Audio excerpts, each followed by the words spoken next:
ओम अज्ञानतिमिरन्धस्य ज्ञानाञ्जनाशलाकाय चक्षुरुन्मिलितं येन तस्मै श्रीगुरुवे नमः। श्रीचैतन्यमनोभीष्टं स्थापितं येन भूतले स्वयं रूप कदा मह्यं ददाति स्वपदान्तिकं।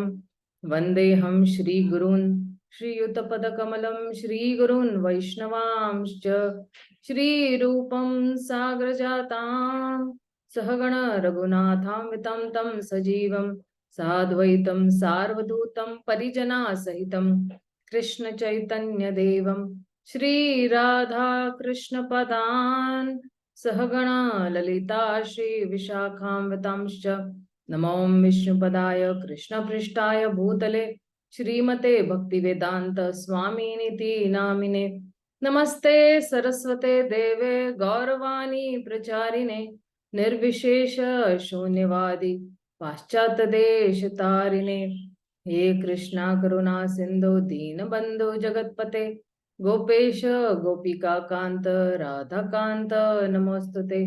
तप्त कांचन गौरांगी राधे वृंदावनेश्वरी वृषभानु सुते देवी प्रणमामि हरिप्रिये।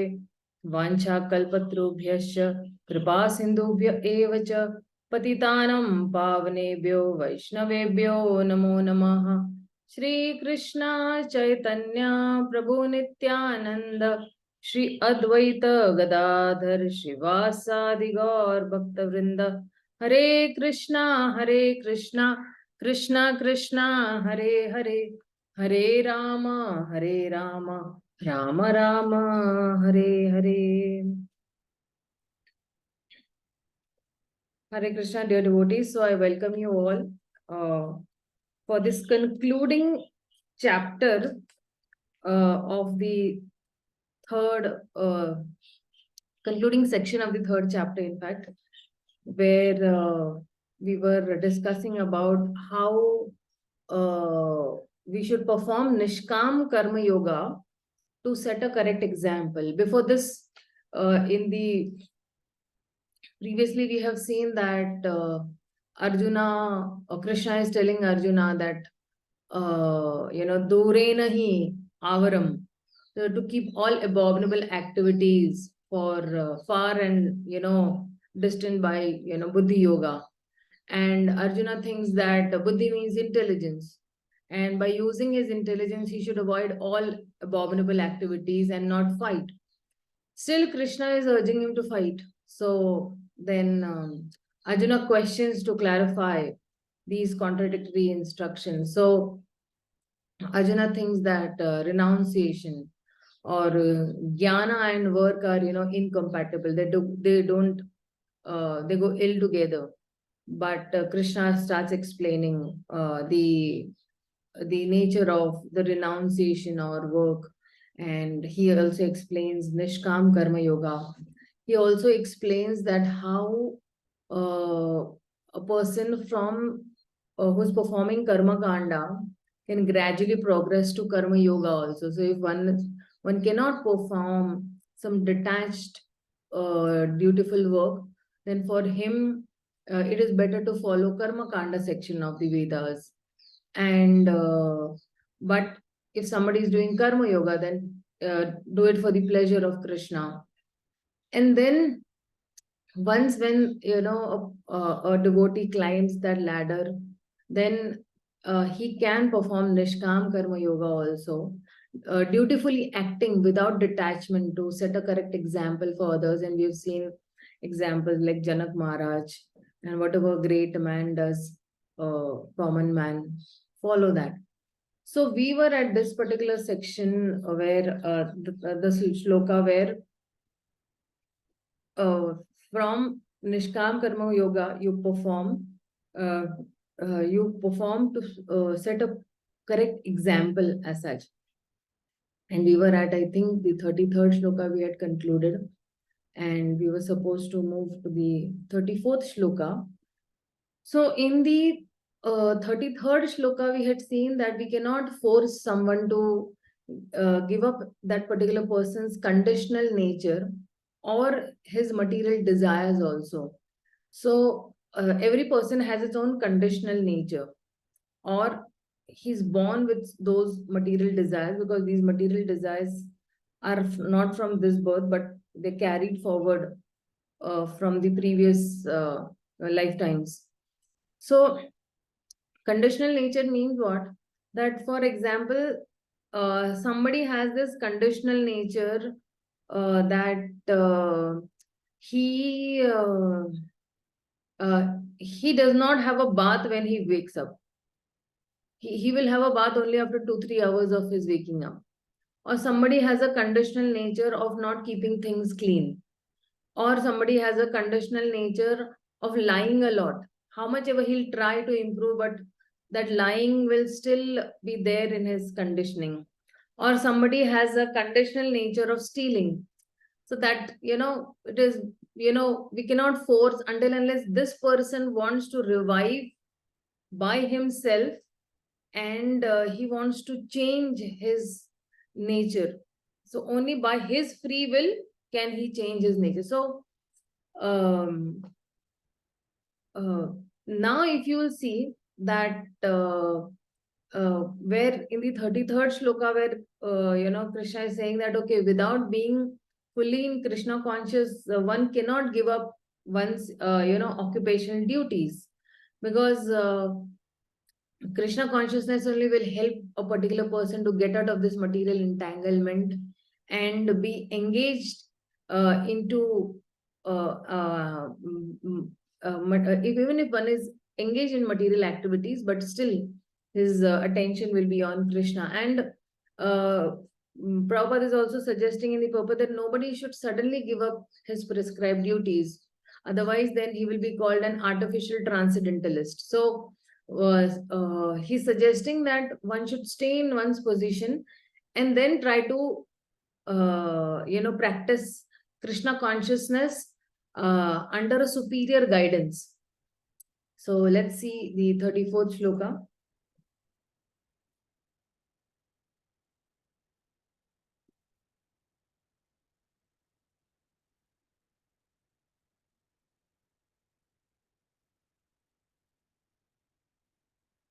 Sadriyam cheshtate swasyaha प्रकृतेर ज्ञानवान अपि प्रकृतिम यान्ति भूतानि निग्रह किम करिष्यति.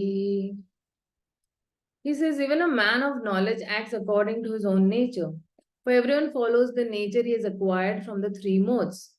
What can repression accomplish? So Prabhupada over here is mentioning that there are so many so-called spiritualists who outwardly pose as advanced in science, but inwardly or privately are completely under the particular modes of nature, which they are unable to surpass. So how much ever a particular person is academically learned, he's still, under the bondage of material nature. But how can a particular person come out from this bondage? So Krishna consciousness helps one to get out of this material entanglement, even though one may be engaged in the prescribed duties in terms of material existence. So Krishna conscious person, though he's into this material world, and though he's doing his duties, but still he is out of that entanglement if he is seriously following Krishna consciousness. And because he is fully engaged in Krishna consciousness, one should not give up his occupational duties. No one should suddenly give up his prescribed duties and become a so-called yogi or a transcendentalist. Artificially, it is better to be situated in one's position. So, this is what we had discussed over here. Indriya sindriya arthe raga dvesha vyavastito toryan vishamag tayorna vasham agachet tauhi asya paripantho. He says that there are principles to regulate attachment and aversion pertaining to the senses and their objects. One should not come under the control of such attachment and aversion, because they are stumbling blocks on the path of self-realization. Those who are in Krishna conscious are naturally reluctant to engage in material sense gratification. But those who are not in such consciousness should follow the rules and regulations of the revealed scriptures. Unrestricted sense enjoyment is the cause of material engagement. So unrestricted sense enjoyment. So there is restricted sense enjoyment also within certain rules and regulations. But one who follows the rules and regulations of the revealed scriptures does not become entangled by the sense objects. So anybody who is following the Shastras, he does not become entangled by the sense objects. For example, sex enjoyment is necessary for the conditioned soul, and the sex enjoyment is allowed under the license of marriage ties. According to scriptural injunctions, one is forbidden to engage in sex relationships with any woman other than one's wife. So, this is some of, you can say that some discount is being given to grihasthas within married life. So, these propensities are to be curbed, otherwise, they will be stumbling blocks on the path of self realization. So, after a certain time, then these things shouldn't trouble, the senses shouldn't trouble a particular person. Once he has begot children, once he has, spent a sufficient amount of time in Grihastha ashram. As long as the material body is there, the necessities of the material body are allowed, but under rules and regulations. So, and yet we should not rely upon the control of such allowances. So, this is an allowance given. But we should not rely that, okay, this is all in all. One has to follow rules and regulations unattached to them, because practice of sense gratification under regulations may also lead one astray. Even sometimes what happens, Maya is so strong that you can just go astray. So as much as there is always the chance of an accident on even the royal roads. Recently, we must have seen in the news that how within one second, there were two cars immediately slashed on the road by that big big landslide that happened in the northern area. So there can be accidents all of a sudden also. Accidents don't give you an intimation or a warning, and they come. Although they may be very carefully maintained, no one can guarantee that there will be no danger even on the safest road. So the sense enjoyment spirit has been current in very long time owing to material association. Therefore, in spite of regulated sense enjoyment, there is every chance of falling down. Therefore, any attachment for regulated sense enjoyment must also be avoided by all means. But then he is giving a solution. But attachment to Krishna consciousness or acting always in the loving service of Krishna detaches one from all kinds of sensory activities. When you get a higher taste, then definitely the lower tastes, they will vanish away. Therefore, one should try to be detached from Krishna. No one should try to be detached from Krishna consciousness at any stage of life. By hook or crook, you just stick around to the process. This is what he's saying, that even if you don't like to chant, even if you don't like to read, even if you don't like to cook, even if you don't like to sing, even if you don't like to follow any rules and regulations, but stick around to this process. Eventually, one day, because currently we have these blisters of ignorance on our tongue, that is why we are not able to taste the holy name. We are not able to taste the association of devotees. We are not able to taste the reciprocation from Krishna and the devotees or the spiritual master or Srila Prabhupada, or we are not able to even relish the Bhagavad Gita or Bhagavatam. But stick around every day consistently, keep on reading, keep on chanting, keep on associating with devotees, keep on doing deity worship, keep on offering flowers to Krishna, keep on eating Krishna prasadas, and eventually you will see that you will be detached from all the lower natures that we have, like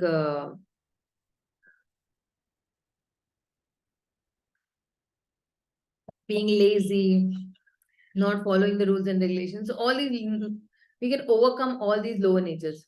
The whole purpose of detachment from all kinds of sense attachment is ultimately to become situated on the platform of Krishna consciousness.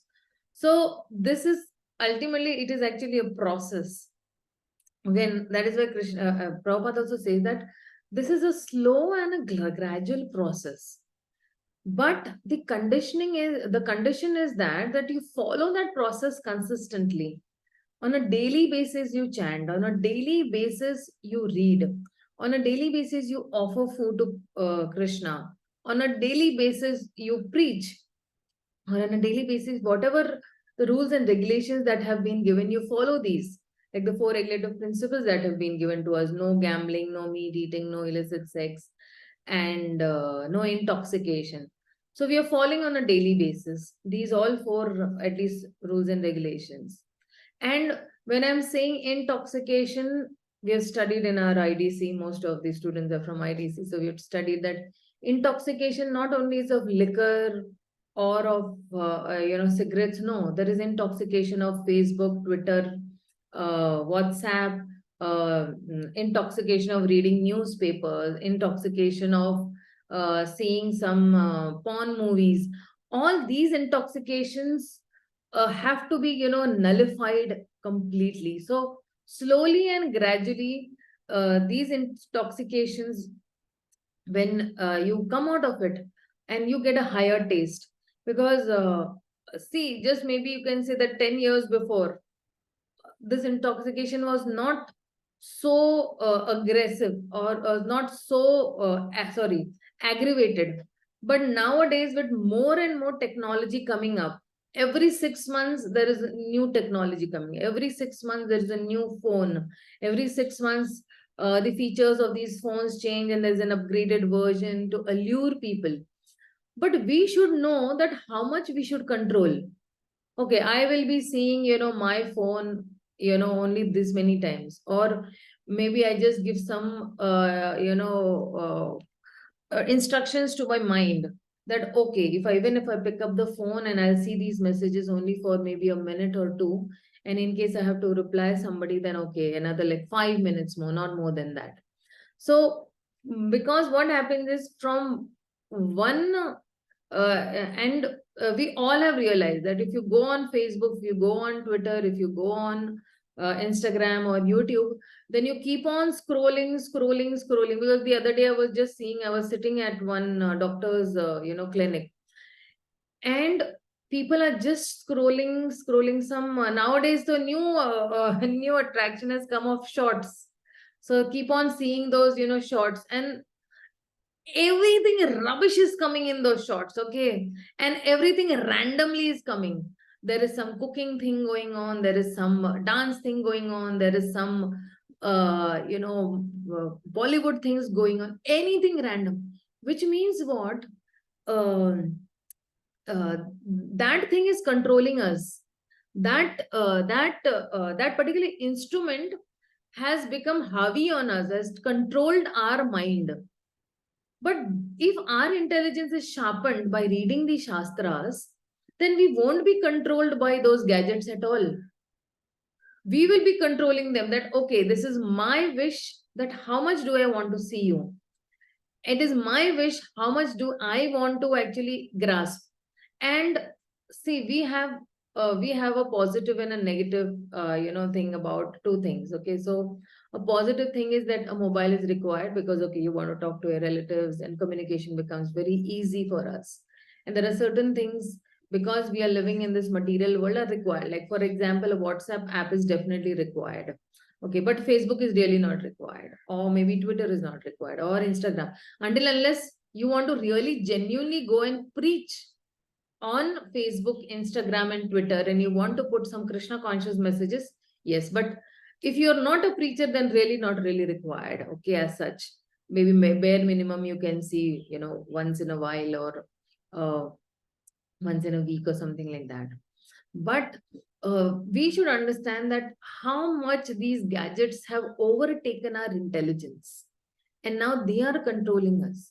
So that's why I always say that when you have the mind, and above the mind should be the intelligence, and intelligence is telling the mind, then the mind will tell the senses. But right now, what has happened? Mind is over the intelligence. And that is why, everybody has to obey. But over here, if the intelligence becomes above the mind, then the intelligence is sharpened enough to tell what is right, what is wrong, and we will think always in terms of Shastras. Let Shastras guide us. Let Shastras control us. And definitely, when Shastras will control us, we know that the ultimate end or ultimate path will be the best for us. Our ultimate destination will be assured in the Dham of the Supreme Lord in Golok Vrindavan. So when we are obeying the Shastras, when we are following the Shastras, we will land up in some very nice place. Otherwise, we will keep on landing up birth after birth, birth after birth, birth after birth in different species of life. So that is why when you attach yourself to Krishna consciousness, and very important reading, every day reading is important. And that is why Prabhupada had set up these courses like Bhakti Shastri, Bhakti Vaibhav, Bhakti Vedanta, Bhakti Sarvabhauma, which is the highest degree in ISKCON. Why Prabhupada set up these courses? So that we get into the habit of reading every day. We get into the habit of introspecting. We get into the habit of leaving our lower nature and attaining a higher nature. And slowly, from Nishkam Karma Yoga, we can actually move towards pure love for the Supreme Lord. And not only for ourselves, but even for the people who are innocent in their ignorance, and to bring out from the clutches of Maya and get them at the lotus feet of Krishna. So this is what is being said over here. The Krishna consciousness is very important. So further he says that Shriyansa dharmo viguna dharmo vigunaha para dharma swa anushtistatad sarva dharme nidhanam shreya para dharmo bhayavaha. He says that it is far better to discharge one's prescribed duties, even though faulty, than others' duty perfectly.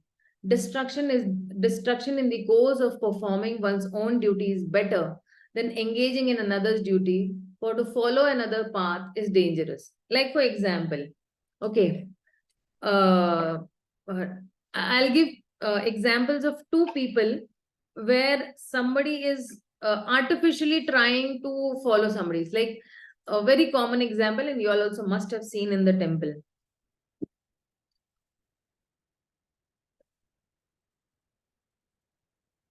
So there are two boys, okay, and these two boys, they come to the temple every day. So one of them, and both are actually, you can say they are software engineers. Let's assume that way, okay. Both are software engineers, both come to the temple. Out of which one, he becomes actually carried away by the association. Of course, not carried away, you can say, but he's influenced, and in a very positive way, he's influenced. And he thinks that I want to now become a full-time devotee in the temple. The other person also is coming to the temple, but he says that no, I have a family, I have my wife, I have my children, and even if I come once in a week, I'm very happy. I'm taking association of devotees, and other all times I'm taking association by Shravana. I'm taking association of Srila Prabhupada by his tapes. I'm taking association of the spiritual master by his tapes, and that way. And he is living his life. Okay. Now, the other person, he thinks that I want to give up everything. And because Krishna consciousness is so attractive, people think in the initial stage that yes, I want to give up everything. Now, this is only all in all for me. Now, this is only the real world for me, because that happiness he has never experienced in the outside world previously. The happiness that he gets by chanting in the association of devotees, by attending Mangala Arati, Darshana Arati, hearing Srimad Bhagavatam classes, having a good prasad in the morning. So the morning program attracted him a lot. So he thinks that now I want to become a full-time devotee. I want to leave my software job and I want to come full-time in the temple. And he does so. And then what happens is that because prematurely he has given up his prescribed duty, okay, and uh, he has prematurely given up his prescribed duty. Eventually, what will happen is after a period of time, because uh, with not much maturity, he had quit his job and he is now into the temple. What will happen is he will succumb to that resistance, and he will think after some time that, oh, my outside world was more better, and this routine work is becoming a little boring for me, that I have to wake up early in the morning, because in the ashram you have to wake up at least 3:30 to get into the 4:30 morning aarti. Attendance is compulsory in the temple at 4:30. So he's not able to get up at 3:30. He's used to get up at 6 o'clock. And because he has lived a family life all his life, so he has his attachment towards his parents, he has his attachment towards his friends also. So he might follow maybe for 5 months, 6 months, 8 months, maximum maybe 1 year. But he will actually eventually, all his lower nature will keep on troubling him a lot, that he will start comparing the inner life and the outer life. He will say, oh, this life, that outer life was much better, I was able to move around. Because when you are in the temple, then you abide by the rules and regulations of the temple. And when you are in, so over here, please do not think that I'm discouraging people to become brahmacharis. No, in fact, our society needs brahmacharis. But we say that you can come into the brahmachari life full time, slowly and gradually. That maybe initially you can start coming and staying in the temple for Friday, Saturday, Sunday. You can see that these 3 days I'm able to do it. Okay, and then maybe you can start coming for retreats which are there for 1 week. Then you can start. So slowly and gradually, you can't abruptly give up these things. And you can, and of course you have a family also.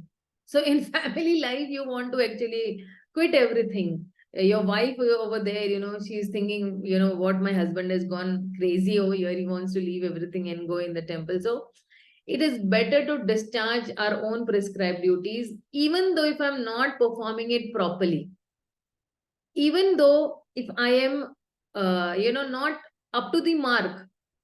But if I'm following somebody else's duty, okay, I'm in Grihastha ashram, and then artificially I am trying to follow a brahmachari's life, which I've not even trained sufficiently enough into that particular life. So, destruction in the course of performing one's duty is better than engaging in another's duty to follow.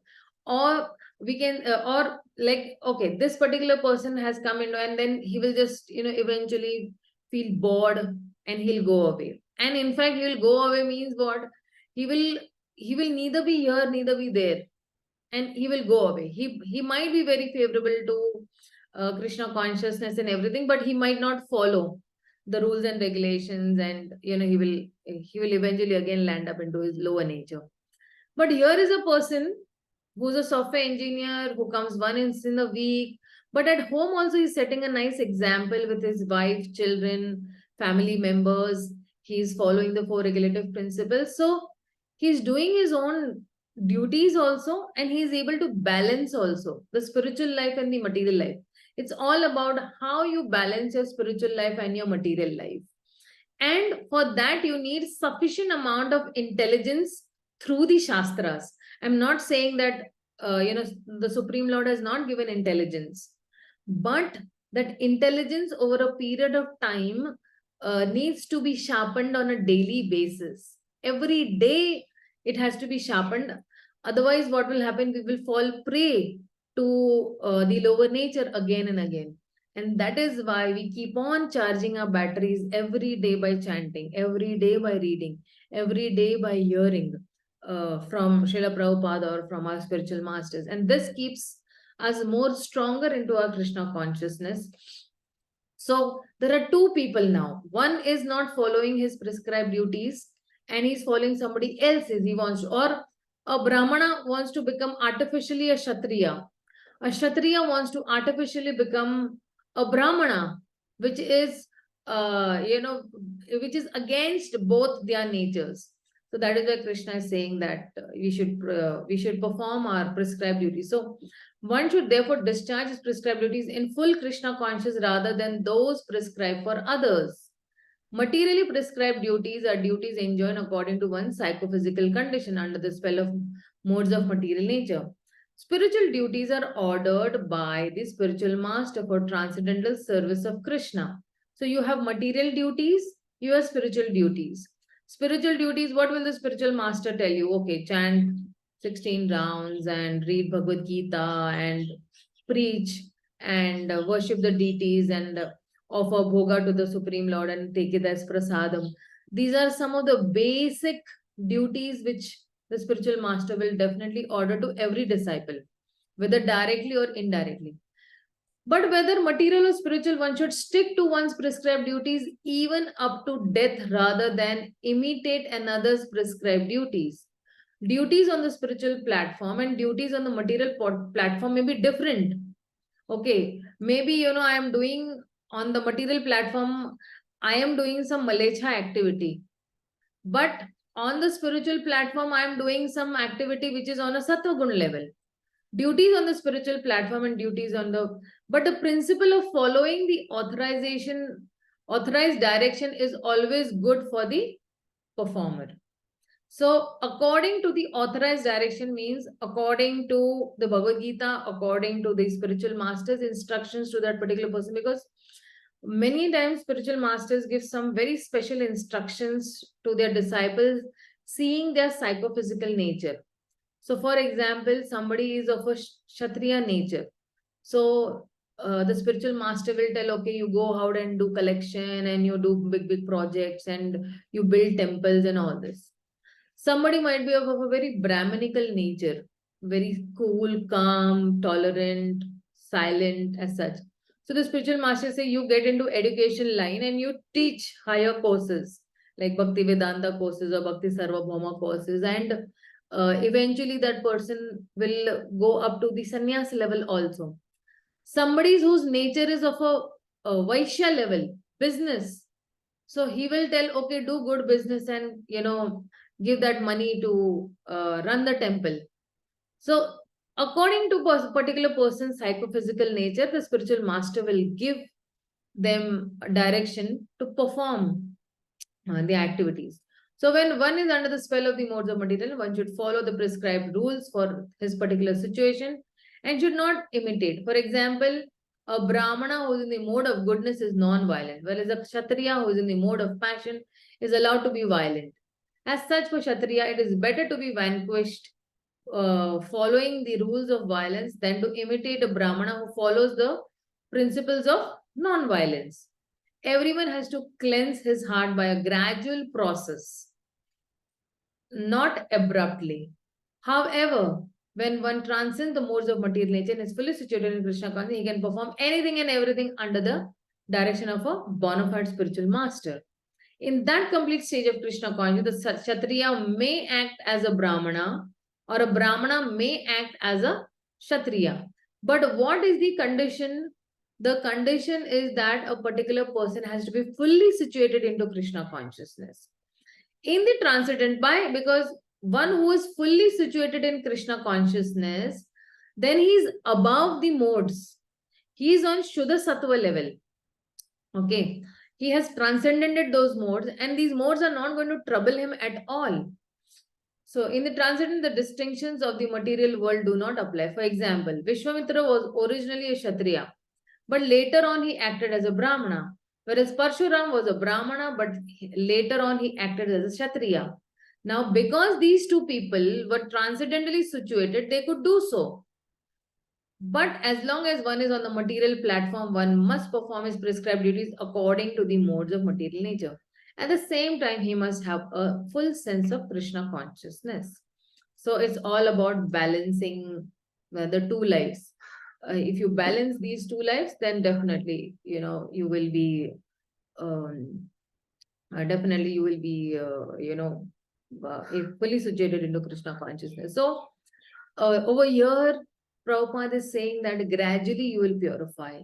And what we have to do, we have to dovetail our uh, enjoying propensity towards Krishna consciousness. And uh, uh, we have to dovetail these enjoying propensities according to the religious principles.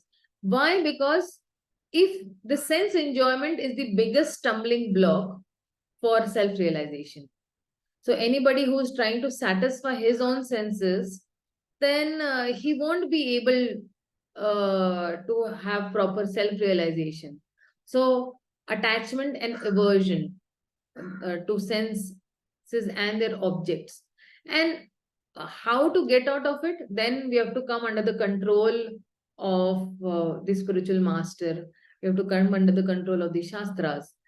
And except for all the self-realized people, all people, they are, driven to act under these three modes. So therefore, if somebody really wants to sincerely become a spiritual person, he has to follow these paths of regulations, and gradually then he will purify himself from his attachment, from his aversions, um, uh, and he will come out of this tendency of sense gratification. His mind will be sufficiently enough pacified while he's living in this material world. But still, if somebody wants to cling on to sense gratification, then there is, concession given, because um, uh, because see, if these concessions wouldn't be allowed, then he would risk falling down into more sinful life. And that's why these concessions have been given. And Prabhupada is also saying that we should not imitate another's duty, because it is very dangerous to give up one's own prescribed duties and following somebody else's prescribed duties. So if you're accepting somebody else's duty and you're promoting it, basically, uh, uh, you're not doing it according to the rules and regulations, you're doing it according very whimsically. And this is going to create a havoc in the society. And it creates the option to reject uh, his duty if it proves even uncomfortable. So he will fall down from his position. More it will fall down, because he's trying to imitate somebody else's duty. And of course, there will be even a social disruption also in the society. Imagine Brahmanas following Kshatriyas and Kshatriyas doing the duty of the Brahmanas, and a big chaos will be, created. And if you see that it is not very easy to accept somebody else's duty. If somebody is thinking that, okay, I will become so and so, and I will do his duty. But no, because I have a particular nature, the Lord has given me this particular nature, and giving up one's natural work is very difficult, and artificially you're trying to do somebody else's work. So you are engaging in an unnatural work, which will promote dissatisfaction also to your heart. You're not satisfied because this is not your natural position. It's not your natural position to do something that I'll be non-violent. For example, Kshatriya is violent. His nature is violent because he has to have that to fight. But now, if you tell to become, Kshatriya to become a non-violent person, then it is very difficult. It is unnatural for a Kshatriya. So that is why he will fall down to, immorality also. So that's what. And Prabhupada is also mentioning there are two types of duties. One is material duties and one is spiritual duties. And again and again, Prabhupada is mentioning in this particular purport that according to the authorized direction, we should always work according to the authorized direction. And once we work according to the authorized direction, then it becomes a little more easy for us. So now we come to the next section from the 36th shloka to the 43rd shloka, um, where Krishna will now say that, okay, all these things have to be regulated according to the religious principles and cultivating knowledge, and you need to have some real knowledge also. So the arch enemy of spiritual advancement to go ahead is actually lust, this biggest enemy. And one can curb this only by following the rules and regulations in the Shastras. If one wants to have full sense control, and when a particular person is cultivating knowledge of the soul's real nature, then he'll be able to curb. So, next, Arjuna is going to ask a very important question that after hearing the 34th text, he may think that one may determiningly think that, yes, now from today onwards, I will very steady to do my duty and, control my attachments, and I'll control my aversions also, and I will just act according to the Shastras. And then experience teaches that such immediate inspirations may prove difficult to adhere to over a period of time. And Arjuna is aware of this reality. And that is why he's asking this question. Now he's going to inquire. So let's see what Arjuna is going to inquire.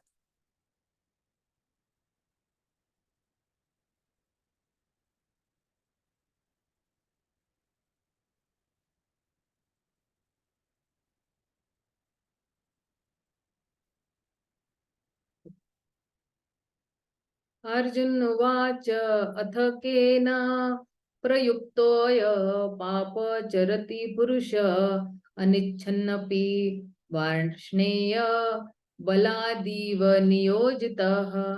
So he is asking over here, O descendant of Vrishni, by what one is impelled to sinful acts unwillingly as if engaged by force? You must have heard this question many a times.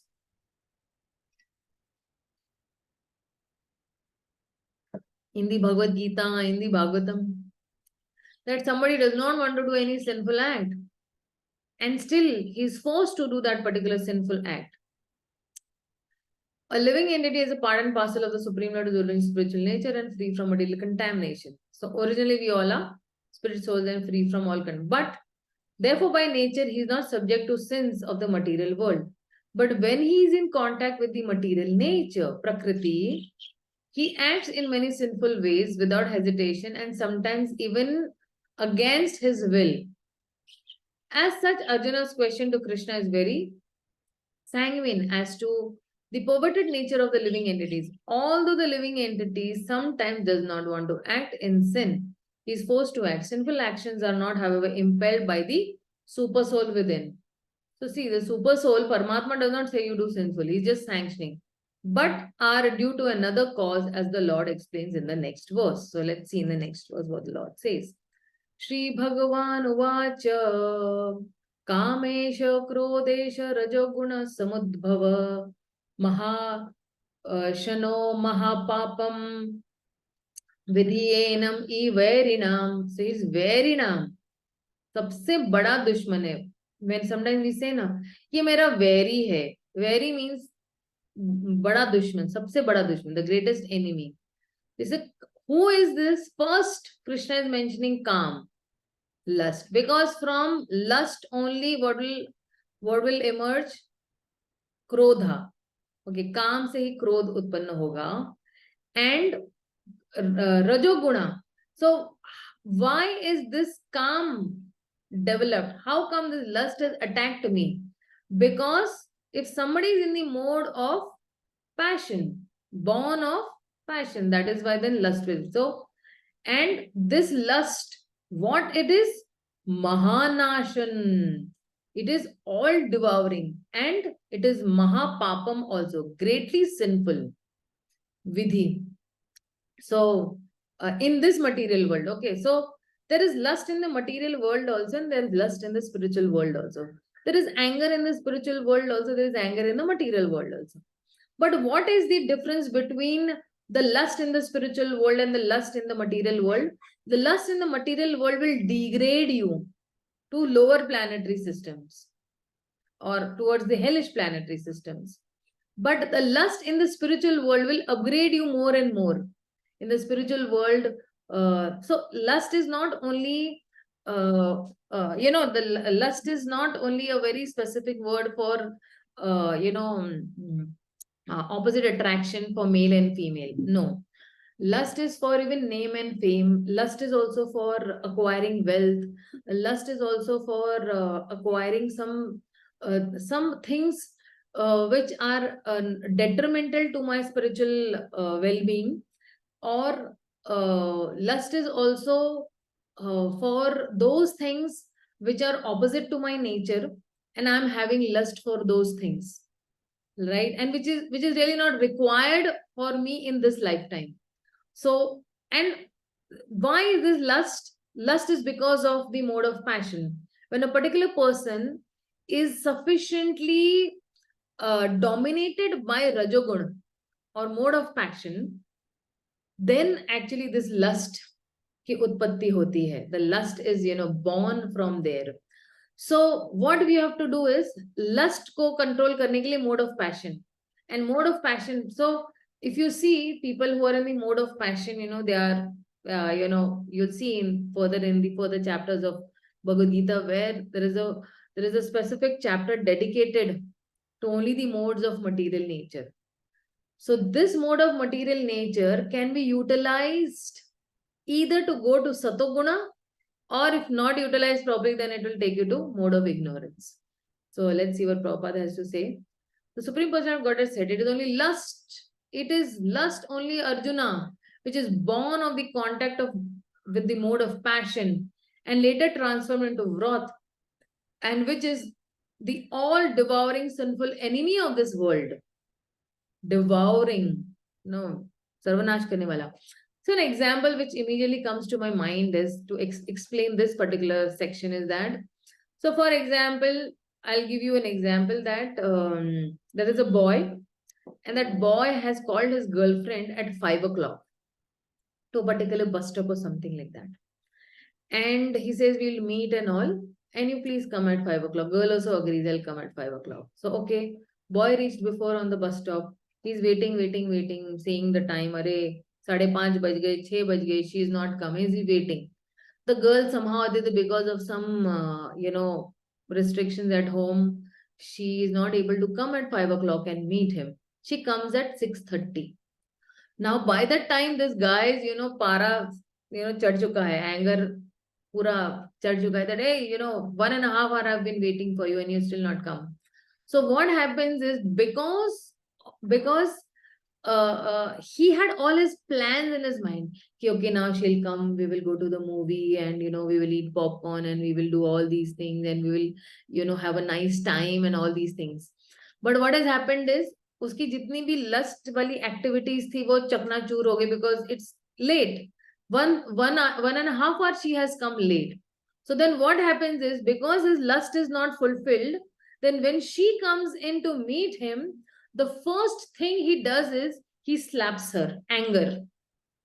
So lust पूरा नहीं हुआ, इसलिए क्या होगा?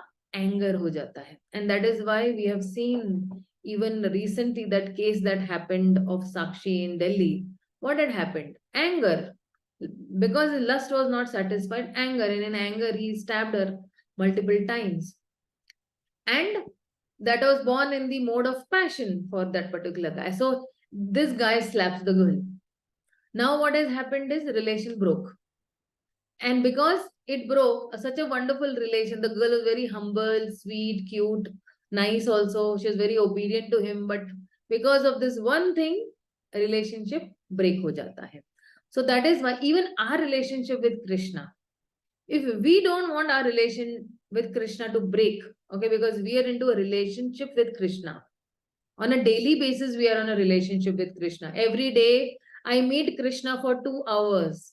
Every day, I'm meeting Krishna for maybe another, like while reading also, if I'm in a relationship with Krishna, I'm investing my time with Krishna by reading also Bhagavad Gita, or by hearing also in the temple. I'm investing my time. So I'm in a relationship with Krishna. So when you are in a relationship with Krishna, then all these lower natures will never attack you.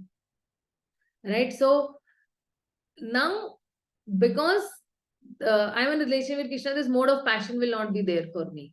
There'll be only mode of goodness for me. And I'll rise more and more, but not fall down. So let's see what Srila Prabhupada also has to say, because that is more important. When a living entity comes in contact with material creation, his eternal love for Krishna is transformed into lust. We had pure love for Krishna. But when we came in the contact of the mode of passion, then that only love got transformed into lust. So the opposite of lust is what? Love. In association with the mode of passion. Or in other words, the sense of love of God becomes transformed into lust as milk in contact with sour tamarind is transformed into yogurt. Then again, when lust is unsatisfied, it turns into wrath. Wrath is transformed into illusion. Brahm, buddhi भ्रमित हो जाती है. And illusion continues into the material existence. So illusion about what? Illusion about my own knowledge about that I'm not this body, I'm the soul. An illusion about my relationship with Krishna. Therefore, lust is the greatest enemy of the living entity, and it is lust only which induces the pure living entity to remain entangled in the material world. Wrath is the manifestation of the mode of ignorance. So what is happening now over here? Mode of ignorance बहुत हावी, mode of passion बहुत हावी हो रहा है, ठीक है ना? Mode of passion is dominant, and what is happening? It is taking you down to mode of ignorance. So wrath is the manifestation of the mode of ignorance. So it took you down. These modes exhibit themselves as wrath and other corollaries. If therefore the mode of passion, instead of being degraded into the mode of ignorance, is elevated to the mode of goodness by the prescribed method of living and acting, then one can be saved from the degradation of wrath by spiritual attachment. So then instead of going down, you go up the ladder. The Supreme Personality of Godhead expanded himself into many for his ever-increasing spiritual bliss. And the living entities are part and parcel of his spiritual bliss. They also have partial independence, but by misuse of the independence, when the service attitude is transferred, the propensity for sense enjoyment, they come under the sway of lust. So now, अगर sense enjoyment नहीं करना है, so you want to get rid of this propensity of sense enjoyment, then what is the solution? Then the solution is that you serve the senses of Krishna, and his senses are what? The master. Krishna's senses are the master. When we say rishikena rishikesha sevaya bhakti ruchyate, so serving the master of the senses. Who is the master of our senses? Krishna. And then what will happen? Then you don't come under the sway of this lust. This material creation is created by Lord to give facility to the conditioned souls to fulfill these lustful propensities. And when completely baffled by prolonged lustful activities, the living entity begins to inquire about his real position. So, बहुत प्रयास कर लिया, he's tried, to satisfy his propensities. He wants this also, that also, but at last, he's saying that so much I'm doing, but I'm not happy at all.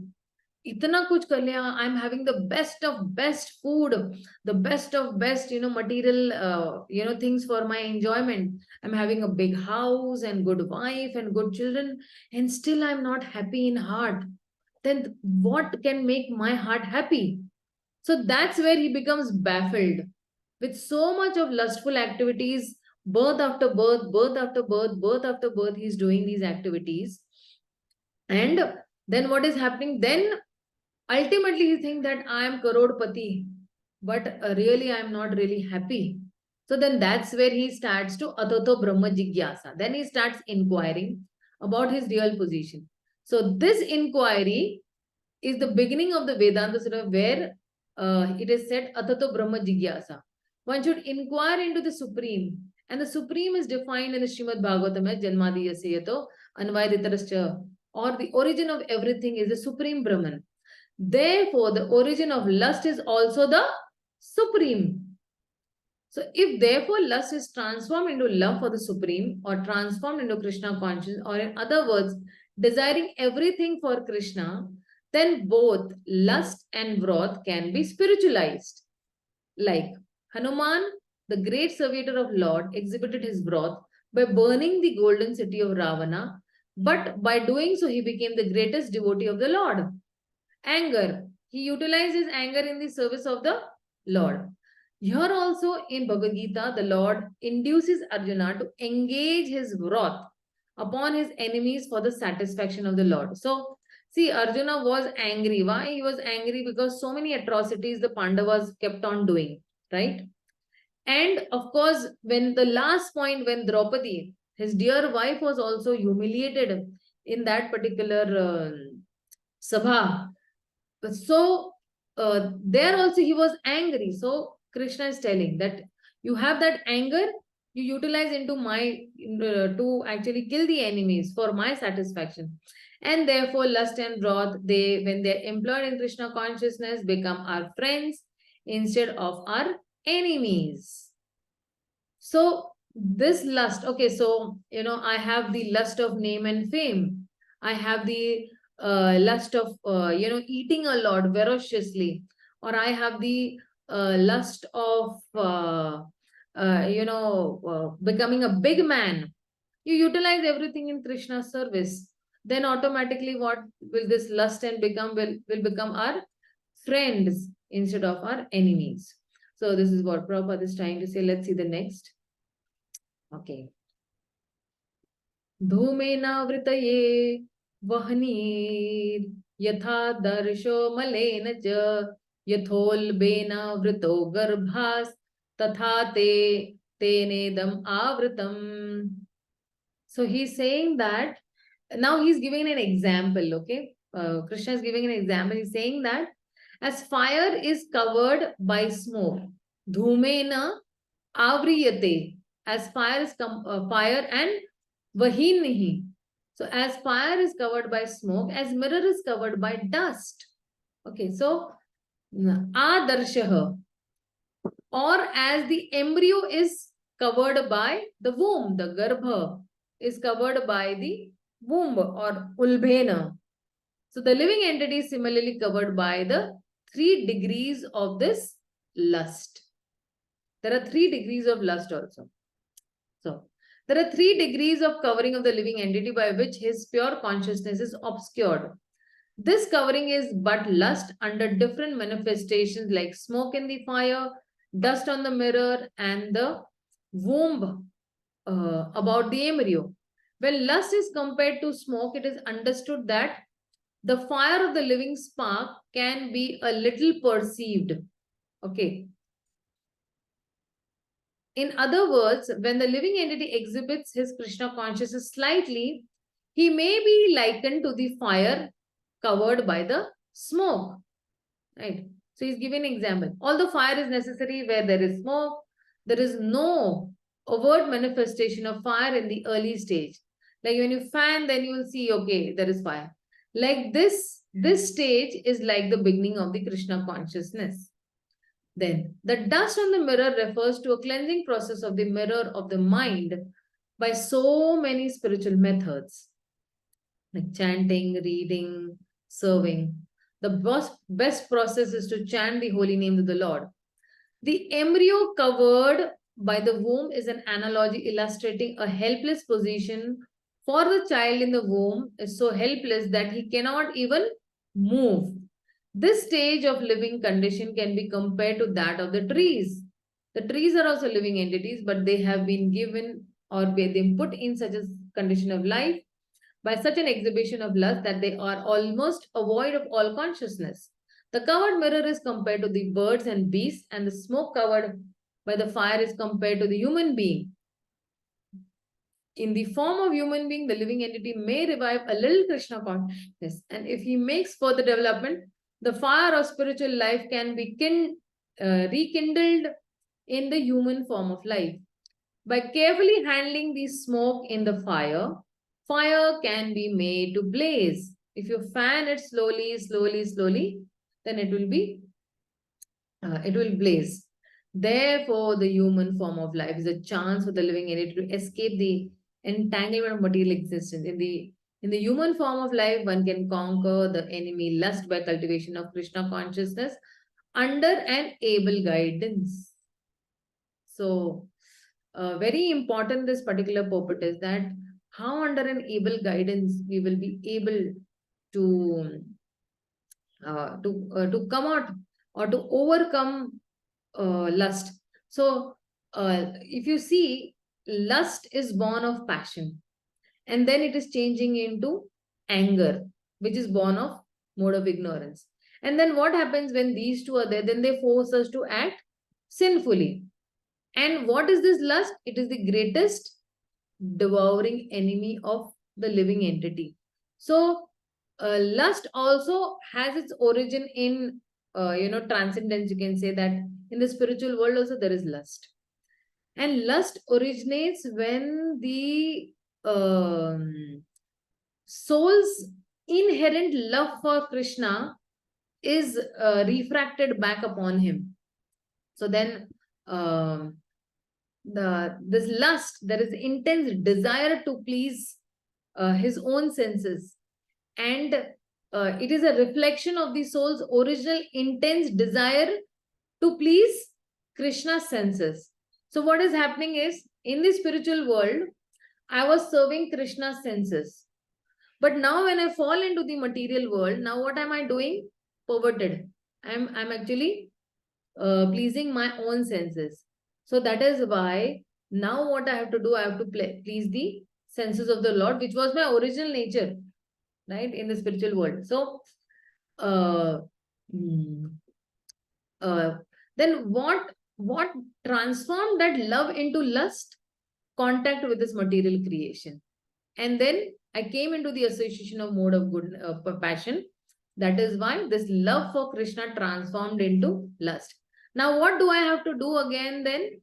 I have to again reconnect myself then. So elevate this lust, to elevate this lust into the love or the mode of goodness, and again not degrade it into the mode of ignorance. Then what I have to do is, then I have to start practicing spiritual activities and attach myself more to spiritual activities, spiritual attachment is more important. So then this living entity, who was very much ever blissful in the spiritual world, came into this material world because of lust. Why? Because he misused his independence that was given by the Supreme Lord. So what was that independence given? That independence was given that the independence was given that I had a service attitude nature, which got transformed into the propensity to lord it over the material nature. And that is why I came into this material. And that is the purpose of the material creation, to give a facility to the conditioned souls to fulfill their lustful propensities. So that is why then when I start inquiring, when I'm completely, baffled by all these lustful activities or material activities, then when I'm inquiring, then what will happen? I know, okay, this is the origin of lust. And then I come out of, then I will spiritualize this lust and anger into transcendental love and anger. And that's how when the lust, and then when this lust is covering the living entity. So when Prabhupada is mentioning that smoke and fire are there, that is the beginning of our Krishna consciousness. That yes, in I am a Krishna conscious person, but right now in my dormant state, right? So I was in a dormant state. That love was in a dormant state. But as soon as I start practicing Krishna consciousness, then what happens is that that relationship with Krishna rekindles. Like when you fan, that's why you see many times Prabhupada says fanning the spark. When you fan, then that will be the beginning of Krishna consciousness. And then what is the mirror and the dust analogy giving us? The mirror and the dust analogy is telling us that slowly, slowly when I'm chanting, slowly, slowly when I'm cleansing myself with all these spiritual methods, when I'm cleaning the pots, when I'm chanting, when I'm doing some menial services, when I'm reading. So what is happening? It is a cleansing process by these spiritual methods. And then what has happened is, because my knowledge was completely covered, just as the embryo of the mother is covered completely, uh, mm, then my knowledge was completely covered. So then when I'm given a chance to rekindle that fire of Krishna consciousness, then I can very carefully handle the smoke, and I can conquer this lust by the cultivation of Krishna consciousness by the directions of the spiritual master or a higher authority, or under a proper guidance.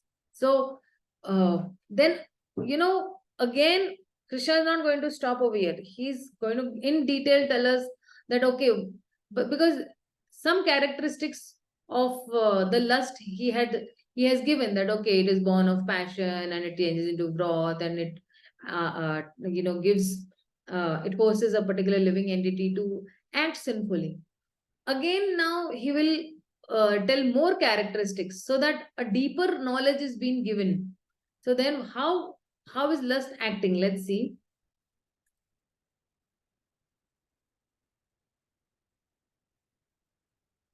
So avritam means covering. Avritam jnanam metena jnanino nityaverinam kamarupena kaunteya dushpurena nalena cha. So see, what is happening is avritam. What is being covered? Thus, the wise living entities, pure consciousness becomes covered. So we had a pure consciousness, and now it has become covered by his eternal enemy in the form of lust. So imagine, I had pure love for Krishna, and now I have no love for Krishna, because that love has transformed into lust, which is never satisfied, which burns like fire. It is like an itch, when you say this itch, if something is, if something is itching, you want you to keep on scratching, keep on scratching, keep on scratching, but ultimately what will happen? That itch is not satisfied, and eventually blood starts oozing out from that part from where you have scratched. It is said in the Manasmriti that lust cannot be satisfied by any amount of sense enjoyment, just as fire is never extinguished by a constant supply of fuel. So you keep on fueling the lust, it will never be extinguished. In the material world, the center of all activities is sex, and thus this material world is called Mathunya Agraha, or the shackles of sex life. In ordinary prison house, criminals are kept within bars. Similarly, the criminals who are disobedient to the laws of Lord are shackled by sex life. So see, very important this is. Imagine, okay? Very golden statement, you can say. In the ordinary prison house, criminals are kept within the bars. If anybody is doing something wrong or not abiding by the laws of the government. Similarly, criminals who are disobedient to the laws of Lord are shackled by sex life. So if I don't want to follow, dharma, or if I don't want to follow the scriptures, then what will happen? Eventually, this particular person will be shackled by sex life. For him, sex life is only all in all. दिन रात वो यही काम करता रहेगा. Advancement of material civilization on the basis of sense gratification means increasing the duration of material existence of the living entity. So, uh, a particular person who is materially advanced for sense gratification means increasing the duration of material existence of a living entity. Material existence means what? Increasing means what? Birth after birth, he will be rolling in this material life only. He will not go to the spiritual world. Advancement of material civilization on the basis of sense gratification, increasing duration of material existence. Therefore, this lust is the symbol of ignorance. Agyanta ka pratik hai ye, by which the living entity is kept within the material world. Now what is happening is, because this guy has lust, which is, the biggest symbol of ignorance. So what is happening? He will be in the material world birth after birth. While one enjoys sense gratification, it may be that there is some feeling of happiness. So sense enjoyment will give you temporary happiness. But actually, that so-called feeling of happiness is the ultimate enemy of the sense enjoyer. Temporary, you will get happiness, but this is your enemy. So the greatest enemy currently right now for us is actually mobile. It will give us sense gratification for some time, but you will feel happy also. But that's not permanent happiness. You compare, no? The first time you came to the temple, don't you remember it still now? That my first experience, how I came in Krishna consciousness, the first day when I stepped into the temple. Don't you rejoice that those times? And there might be so many parties you must have attended. But do you really remember those parties, or you are fond? You have those fond memories of those parties, or if you've done something, you've gone to some hill station or something.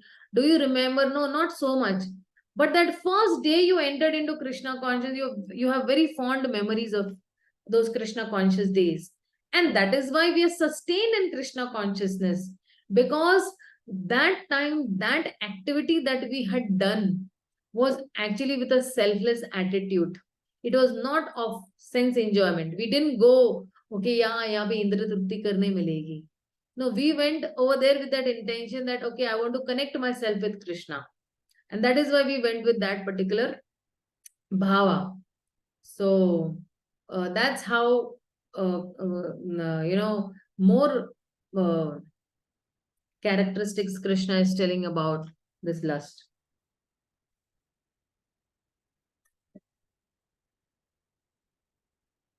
Let's see ahead what Krishna has to say.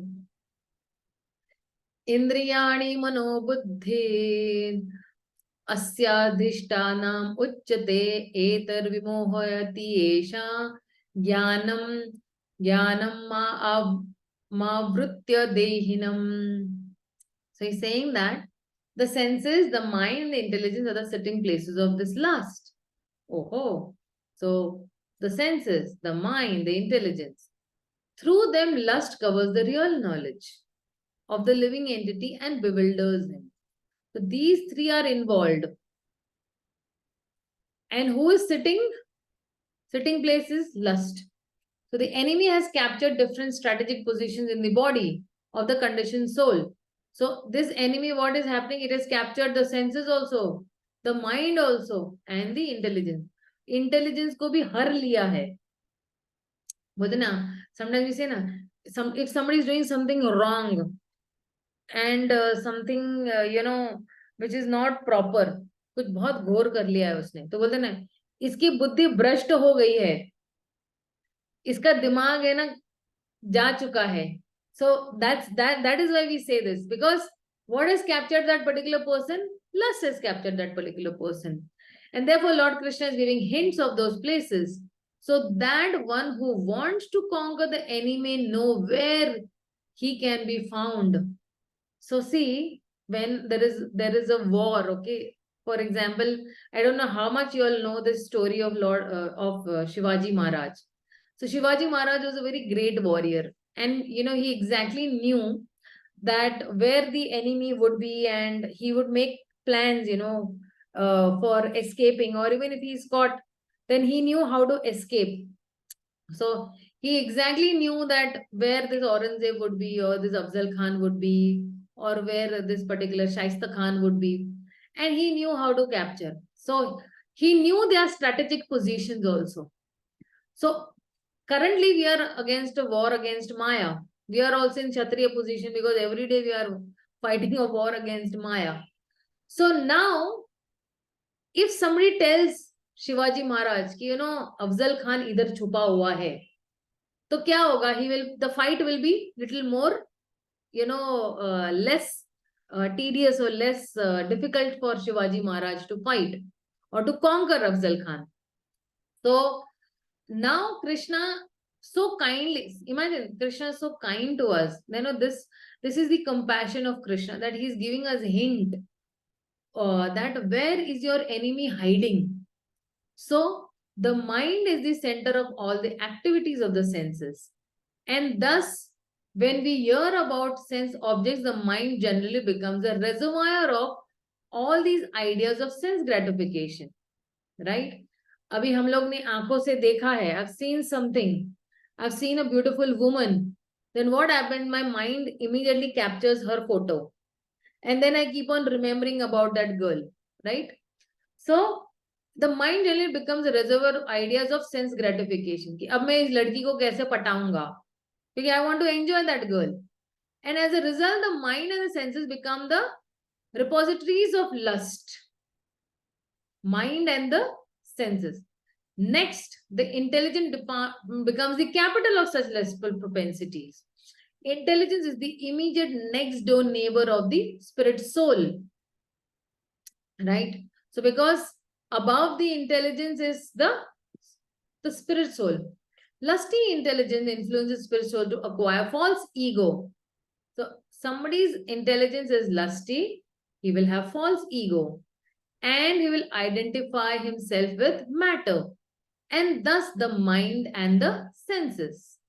So he is identifying himself with matter and with mind and the senses also. He is thinking that I am the mind, I am the, I am the hand, I am the eyes, I am the nose, I am the ears.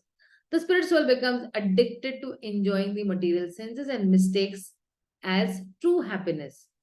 अभी उसको ये temporary happiness क्या लगता है कि ये वास्तविक खुशी है मुझे, real happiness he is thinking. This false identification of the spirit soul is very nicely explained in the Srimad Bhagavatam. Yasyatma buddhi पुनः पितृधातुके स्वधीव कालत्रादिषु भौमईयहाधि यत्तीर्थ बुद्धि सलिलेन कर्चिषि ज्ञानेष्व अभिज्ञेषु स एव घोकरः. As the human being who identifies his body made of three elements within his self, who considers the byproducts of the body to be his kingsmen. Three elements कौन सा है? Mind, senses and intelligence. He's thinking these are only यही मेरी प्रजा है. Who considers the land of birthplace worshipable, or who goes to the place of pilgrimage simply to take bath rather than meet men of transcendent knowledge, there is to be considered like an ass or a cow.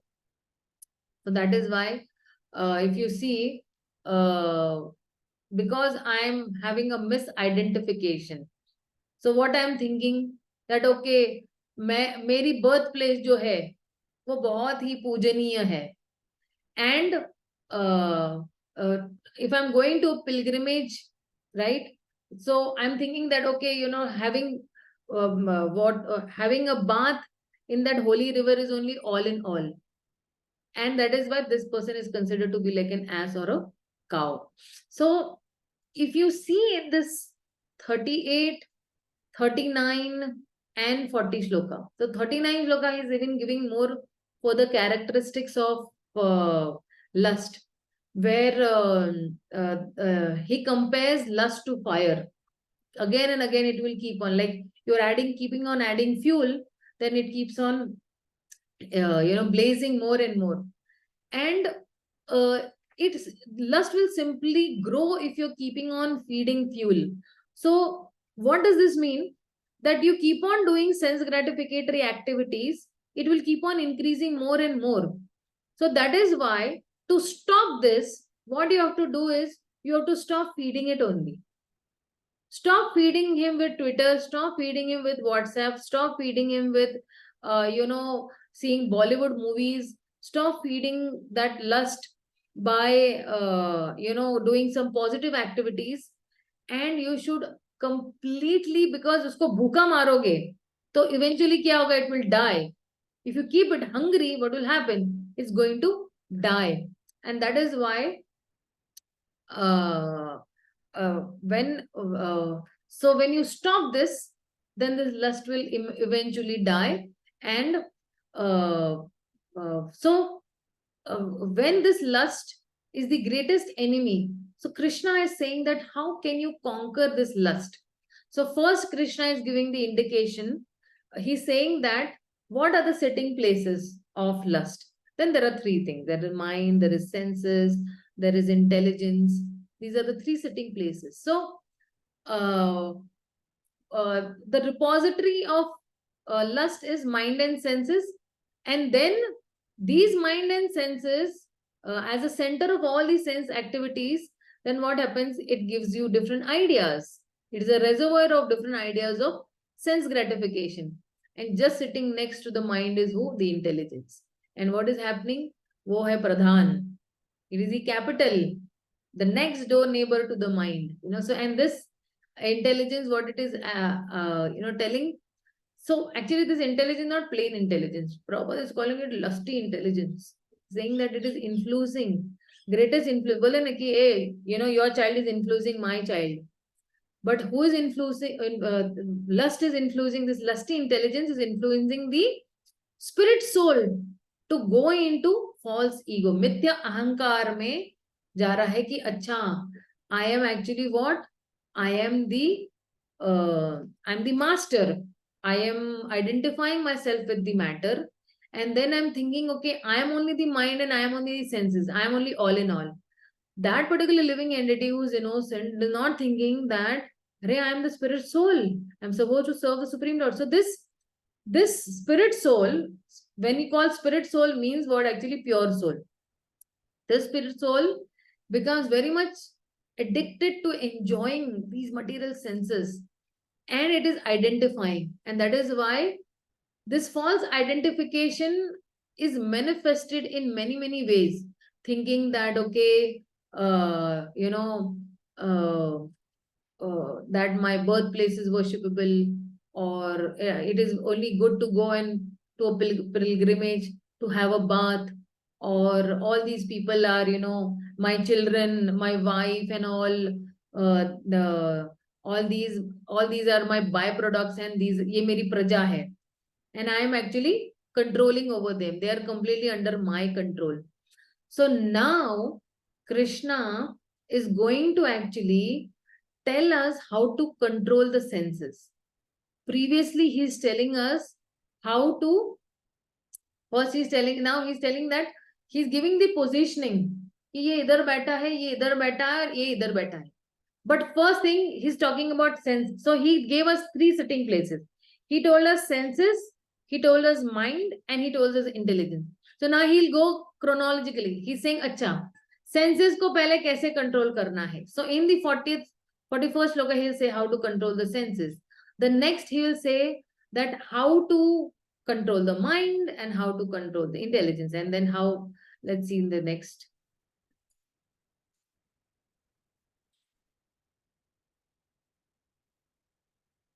So he's saying that तस्मादेवम् इंद्रियाणि यदो नियम्य भरतवर्षः पापमान प्रजहिहेनम ज्ञान विज्ञान नाशनम. Very important. Jnana Vijnana Nashanam. So, by knowledge of, scientific knowledge of the pure soul, and destroy. So, therefore, Arjuna, best of the Bharat, in the very beginning, curb this great symbol of sin, lust, by regulating the senses. So, पहले आपको क्या करना है? Senses को control करना है. And slay this destroyer of knowledge and self-realization. So, see, he's saying that lust is the destroyer of knowledge and self-realization. So The Lord advised Arjuna to regulate his senses from the very beginning so that he could curb the greatest sinful enemy, lust, which destroys the urge for self-realization and specific knowledge of the self. Now, jnana refers to the knowledge of self as distinguished from non-self, or in other words, knowledge that the spirit soul is not the body.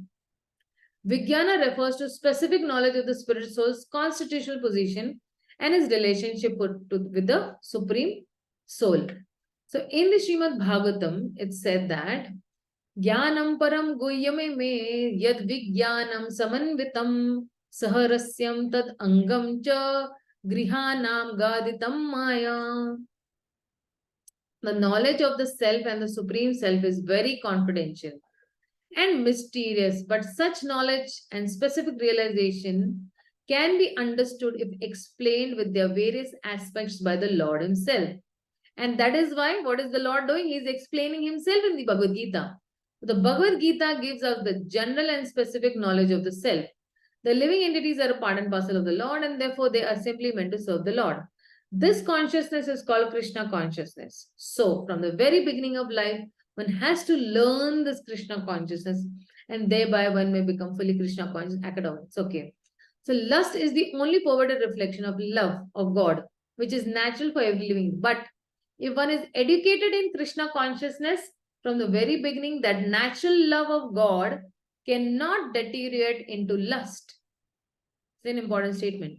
So when love of God deteriorates into lust, it is very difficult to return to the normal condition. Like for example, somebody has actually drunk some nice big one bottle. So what is happening? He is actually not in his normal condition. So to come to that normal condition takes a longer time. And there are many other things to bring that particular person to normal, conditioning of life. Nonetheless, Krishna consciousness is so powerful that even a late beginner can become a lover of God by following the regulative principles of the service to God. Like some people, they take up to Krishna conscious at the age of 50, 60, 70. But it's not late, Krishna is saying. That you can start from any point of time in your life. So from any stage of life or from the time of understanding its urgency, it's very urgent, one can begin regulating the senses in Krishna consciousness, devotional service of the Lord, and turn that lust into love, the highest perfection stage of life. So this is what, Krishna is suggesting, that what do you do? From the very beginning only you curb the senses.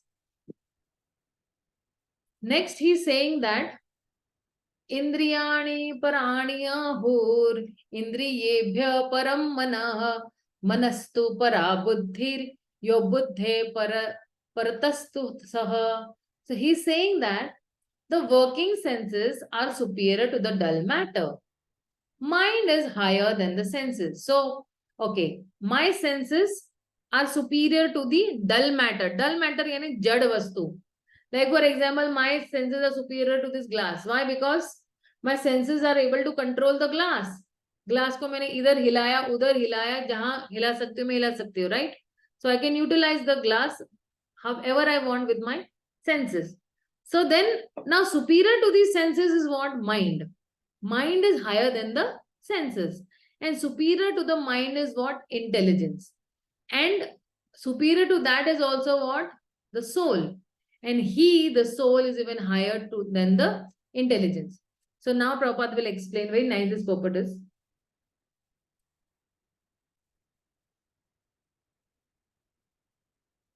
The senses are the different outlets for the activities of lust.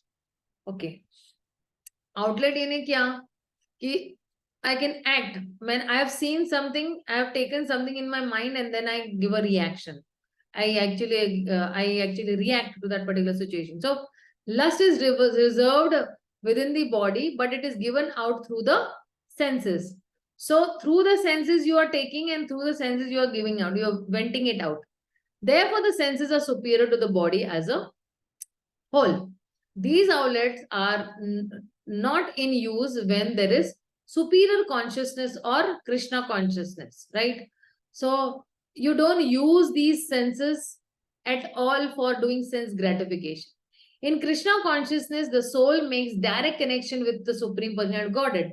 Therefore, the hierarchy of bodily functions, as described here, ultimately ends in the Supreme soul. But bodily action means the function of the senses, and stopping the senses means stopping all bodily actions. But since the mind is active, then even though the body may be silent and at rest, the mind will act as it does during dreaming. So even if you're sleeping, the whole body is sleeping, but the mind is active. Why? The mind is dreaming. It's into a subconscious state. But above the mind is the determination of the intelligence. And above the intelligence is the soul proper. If therefore the soul is directly engaged with the Supreme, naturally all other subordinates, that is intelligence, mind and senses, will be automatically engaged. In the Katha Upanishad, there is a similar passage in which it is said that the objects of sense gratification are superior to the senses and the mind is superior to the sense objects. If therefore the mind is directly engaged in the service of the Lord constantly, this word constantly is very important, then there is no chance that that senses will become engaged in other ways. So that is why you see Prabhupada, what he had done is, he had given this morning program to us. Morning mein, as soon as you get up, it's a battery charging, chanting, hearing class and darshanarti and Guru Puja and all. This was a perfect morning program. Then you're having prasadam. And then you go, to your respectful jobs. So what is happening is that it is constantly engaged in the service of the Lord. And that is why then there will be no chance of these senses that they will fall down from their position. So, param drishtva nirvartati. If the mind is engaged in the transit service of the Lord, there is no chance of its being engaged in the low propensities. In the Katha Upanishad, the soul has been described as Mahan. Mahan, the great. Therefore, the soul is above all, namely the sense objects, the senses, the mind, and will. Therefore, directly understanding the constitution of soul is the solution to the whole problem. So, if you're understanding the constitutional position of the soul, that the soul is meant for serving the Lord, then the whole problem only will be solved. So, when with intelligence, one has to seek out constitutional position of the soul and then engage the mind always in Krishna consciousness. That solves the whole problem. So, with what then? With intelligence, one has to seek out the constitutional position. Sharpen the intelligence, as I always say. A neophyte spiritualist is generally advised to keep aloof from the objects of the senses. But aside from that, he has to strengthen the mind by the use of intelligence. If by intelligence one engages one's mind in Krishna consciousness by complete surrender unto the personal Godhead, then automatically the mind becomes stronger. And even though the senses are very strong like serpents, they will be no more effective than serpents with broken fangs. उनके fun को ही तोड़ दिया हुआ है, senses के fun को ही तोड़ दिया. But even though the soul is the master of intelligence and mind, the senses also still, unless it is strengthened by the association with Krishna in Krishna consciousness, there is every chance of falling down due to the agitated mind. So that is why the soul is the master of the intelligence and mind and senses also. And then unless it is strengthened by the association. So all these have to be strengthened. The senses, the mind and the intelligence. Krishna is giving this solution that Prabhupada is giving this solution that you association with higher association, then what is happening is that the mind, these will not get agitated. The mind will not get agitated. And what will happen? It will attain its original constitutional position. And then Krishna is concluding over here, is saying that Evam buddhe param buddhva samastabhyam, sansthabhyatmanatmanaha jahi shatru mahabaho kama rupa durasadam. He's saying that thus knowing oneself to be the transcendental to the material senses, mind and intelligence, O mighty Arjuna, one should steady the mind by deliberate spiritual intelligence. And thus by spiritual strength conquer this instability enemy known as lust. अब जो है, you have to sharpen the intelligence and by deliberate spiritual intelligence. So by Krishna consciousness. So Prabhupada is saying that this third chapter of the Bhagavad Gita is conclusively directed to Krishna consciousness by knowing oneself as the eternal servitor of the Supreme Personality of Godhead, without considering impersonal voidness the ultimate end. In the material existence of life, one is certainly influenced by propensities of lust and desire for dominating the resources of material nature, desire for lording it over, for lording and for sense gratification is the greatest enemy of the conditioned soul. But by the strength of Krishna conscious, one can control the material senses, the mind and intelligence. So see, no, when the mind and the senses are, serving Krishna, automatically they are being controlled because we are serving the master of the senses, right? That is why they will be automatically controlled. But one may not give up work and prescribed duties all of a sudden, but gradually by developing Krishna consciousness, one can be situated in the transcendental position without being influenced by the material senses and mind, by steady intelligence directed towards one's pure identity. This is the sum total of this chapter. In the immature stage of material existence, philosophical speculations and artificial attempts to control the senses by the so-called practice of yogic postures can never help a man towards spiritual life. He must be trained in Krishna consciousness by higher intelligence. And higher intelligence from where can you get? You can get that higher intelligence only by studying the Shastras. So that is why, uh, you cannot stop bodily actions. That is not going to help us because Arjuna wants to go away in the forest.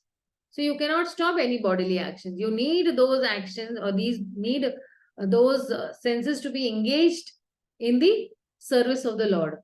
So directly understanding our constitutional position will be the only real solution. And when you completely surrender to the Supreme Personality of Godhead, by what?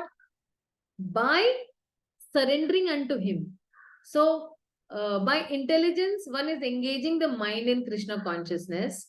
So even if these senses, they are like serpents, they will be no more effective. Why? Because these serpents ke jo fangs hai, or what they are broken. And in this last shloka, Krishna is saying that how will you steady the mind? You can steady the mind by forcefully gaining spiritual intelligence, deliberate spiritual intelligence, and that is Krishna consciousness, knowing the higher nature of the soul, that the soul is more higher than the senses, the mind, and the intelligence, and take strength to defeat this enemy. So, kiski help loge आप? आप intelligence की ही help लोगे by spiritual strength. So, see, once you have this knowledge of the soul and you know that the soul and these three things are subordinate to the soul. So you are taking you're knowing that the soul is higher than these material senses and mind and intelligence. And then what you're doing, you're taking strength to defeat that enemy. So by spiritual strength, we will be able to conquer this enemy called lust. So if you see, these images of lust, they arise in the mind. And what happens is they attack the intelligence. And if defeated, the intelligence is actually, commanded to make plans for fulfilling all these lusty desires that are there in the mind. So that is why lust enters through the senses and conquers the mind and intelligence. तो अब क्या करना है? अब हम लोगों को जो है वो सेंसेस को क्या करना है? कंट्रोल करना है. तो but with intelligence you can control the senses. So that is why Prabhupada is saying that Krishna is saying that do not give up your work, your prescribed duties all of a sudden, because this greatest enemy of this conditioned soul that is there, he wants to lord it over the material nature, and for sense gratification he wants to lord it over the material nature. So When one gradually will develop Krishna consciousness, then one will be able to be situated in this transcendent position, because he'll not be affected by the mind and the senses. And with the help of steady intelligence, he will be directed towards his pure identity. So all these things, they go hand in hand. And the mind, the senses, the intelligence, the soul, these all, if they start cooperating for serving one common mission, to serve the Supreme Lord, then these all will be in a they all will be in an harmony. They will actually listen to each other. The mind will listen to the intelligence will listen to the soul, and the senses will listen to the mind.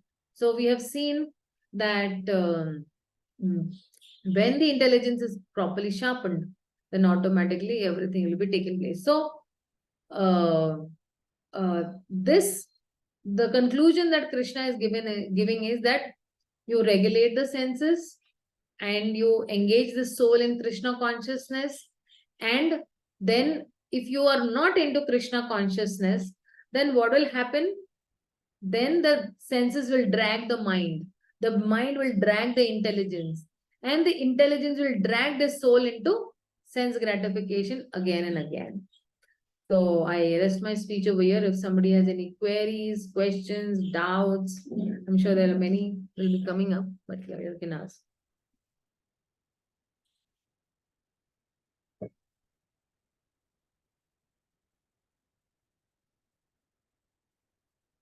Oh, nobody has any questions? Everything is clear? Completely, Mataji, I put a question in the chat box. Oh, I didn't see. Maybe let me check. Okay. How aversion can be a stumbling block? Okay. So see, if you're averse to certain things, it will be a stumbling block for you.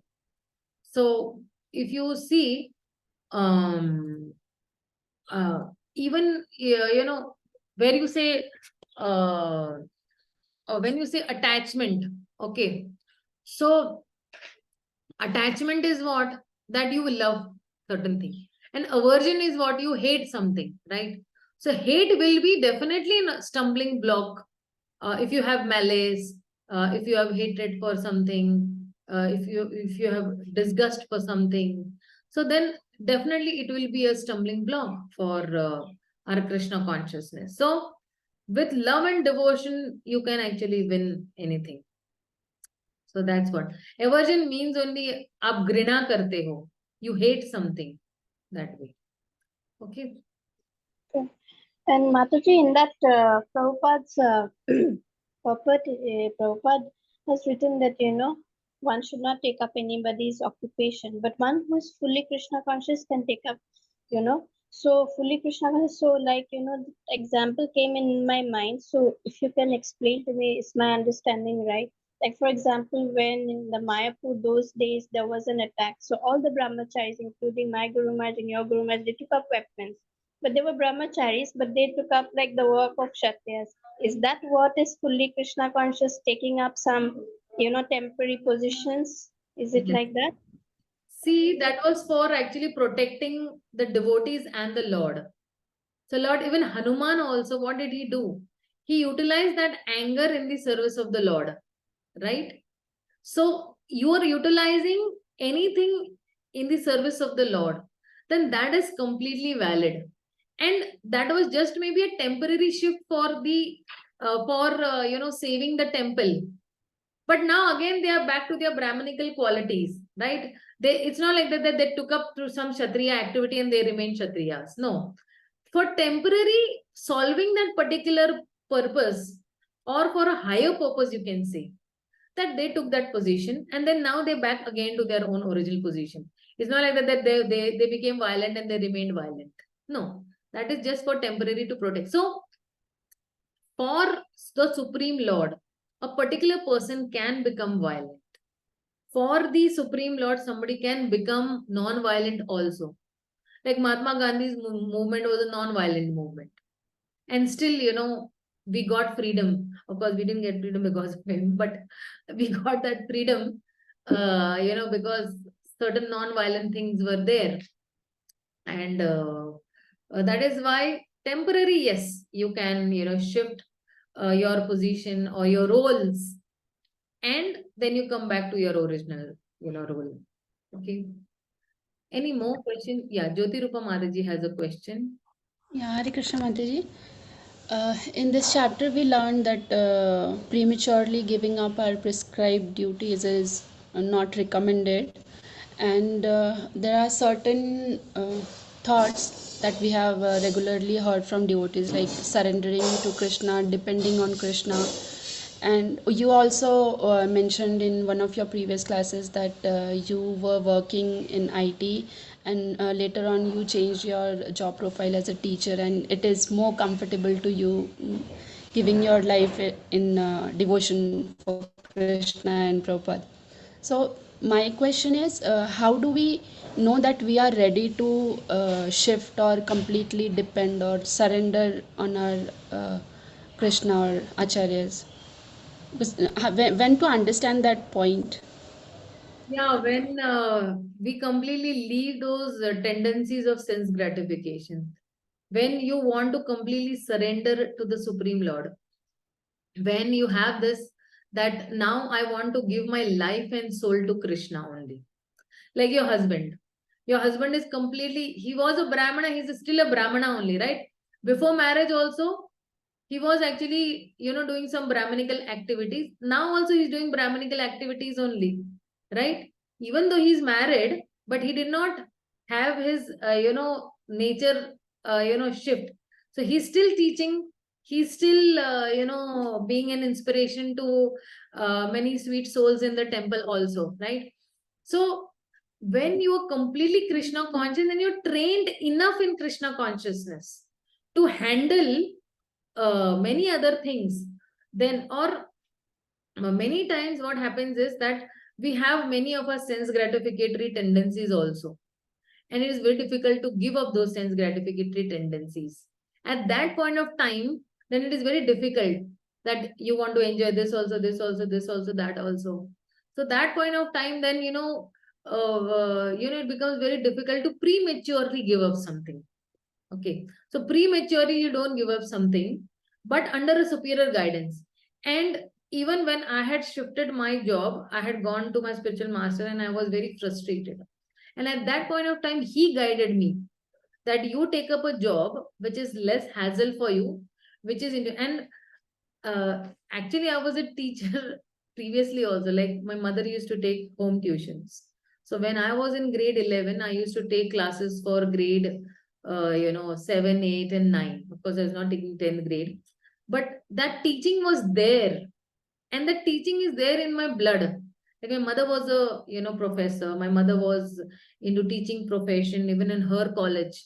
Like, so that is there into, the genes. But yes, my mother wanted me to become a teacher. But at that point of time, in those days, that trend was so much that IT boom, IT, IT, IT. So then we entered into that IT, field. But then that was against my nature. That was not my nature. And I was not happy also.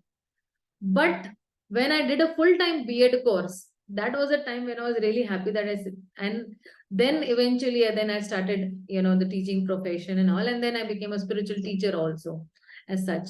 So that was actually under a superior guidance. My spiritual master told me that, okay, you can go into a lesser profession. And yes, if the spiritual master allows us to go into a lesser this profession, that is fine, because he knew that I don't have any dependence on me, right? I don't have a family to, run. Financially also I'm very strong. Financially also I'm very sound. So that is why he told me that you take a profession which is where you get a little less money, but, you can give more time to Krishna consciousness. And he had seen my desire that, okay, I am ready to come to that down level also. So where I was earning somewhere around 90,000 a month, I'm ready to come down to a pay package of even 40,000 and 50,000 also. So that psychophysical nature only, I think the spiritual masters, they have that scanner or whatever, that special power given to them by the Supreme Lord. And under that direction, then I was, so, uh, acting according to his direction. Jyoti Mataji, does that suffice your this, or still there is a little more? No, actually, I feel that I'm also going through same situation or feelings, but Then I you have understand. to consult our Yeah. spiritual master. Then you have to consult our spiritual master, and then you can ask him, because see, sometimes he might not give the same answer what he gave me. He Yes, might tell Mataji. you to continue. Like, for example, I remember that there was this person who wanted to, who wanted, to, give up his this. But then Maharaj said, no, you do PhD then. Now, somebody might think I am going to my spiritual master. I want to quit all these things and come full time in the temple. And my spiritual master is telling me to do PhD. Of course, he was a postgraduate person, but from there, he's telling that no, you do PhD. You study more. Now, different devotees के psychophysical nature को देख के the spiritual master might give an instruction. And I was also that time wondering, why did Maharaj say that PhD karo? She wanted to leave her job. But Maharaj saying, no, you do PhD then. Then somebody might really wonder that. So, different situations, different, because the spiritual master knows you in and out. So he will be the best person to tell you what to do. And he might give you a different instruction also. We have to be ready for those instructions also. If I'm going to my spiritual master to seek some advice, then I should be ready also to follow what he's advising me. And you will see definitely the outcome will be very beautiful. The outcome will be very good also. Because the spiritual master is closest to Krishna and he's being guided by Krishna. So definitely the outcome also will be good. And especially in my case, the outcome was super, super, super good. I am completely currently so satisfied in whatever I'm doing. And to even an extent that you won't believe that when I came to Pune in 2016, from that 9 hour professional time, my professional time has reduced to 3 hours, sometimes 3 hours, sometimes 4 hours. But from where 9, and those other 5 hours I have, completely good to actually grow more in Krishna consciousness, right? So currently, then after this, now what I'm doing is I'm just preaching, preaching, preaching, preaching. Morning preaching, evening preaching, and in between then my profession. So then I made it a sandwich program now. So morning spiritual activities, evening spiritual activities, and in between then I have my material activities that I'm teaching. I'm giving home tuitions at my home only to small children. And you associate with small innocent children, you remain innocent.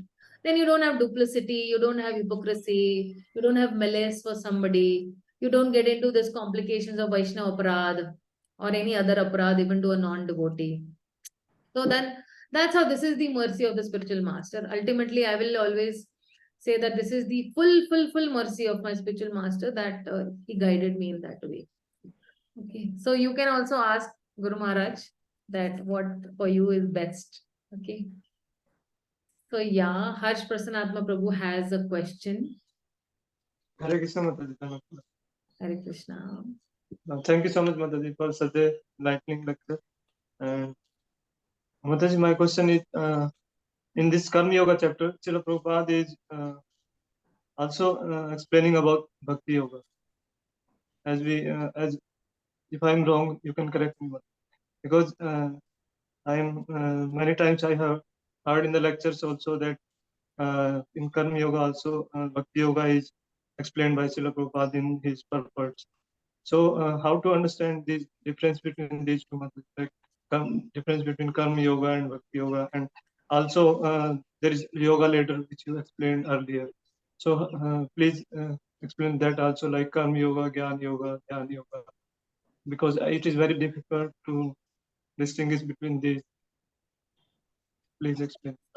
So if you see the yoga ladder, okay, that we had seen, okay. So there are three ladders. Okay, one is the extended yoga ladder, one is the progressive yoga ladder, and one is the expressive elevator or the yoga ladder that is there.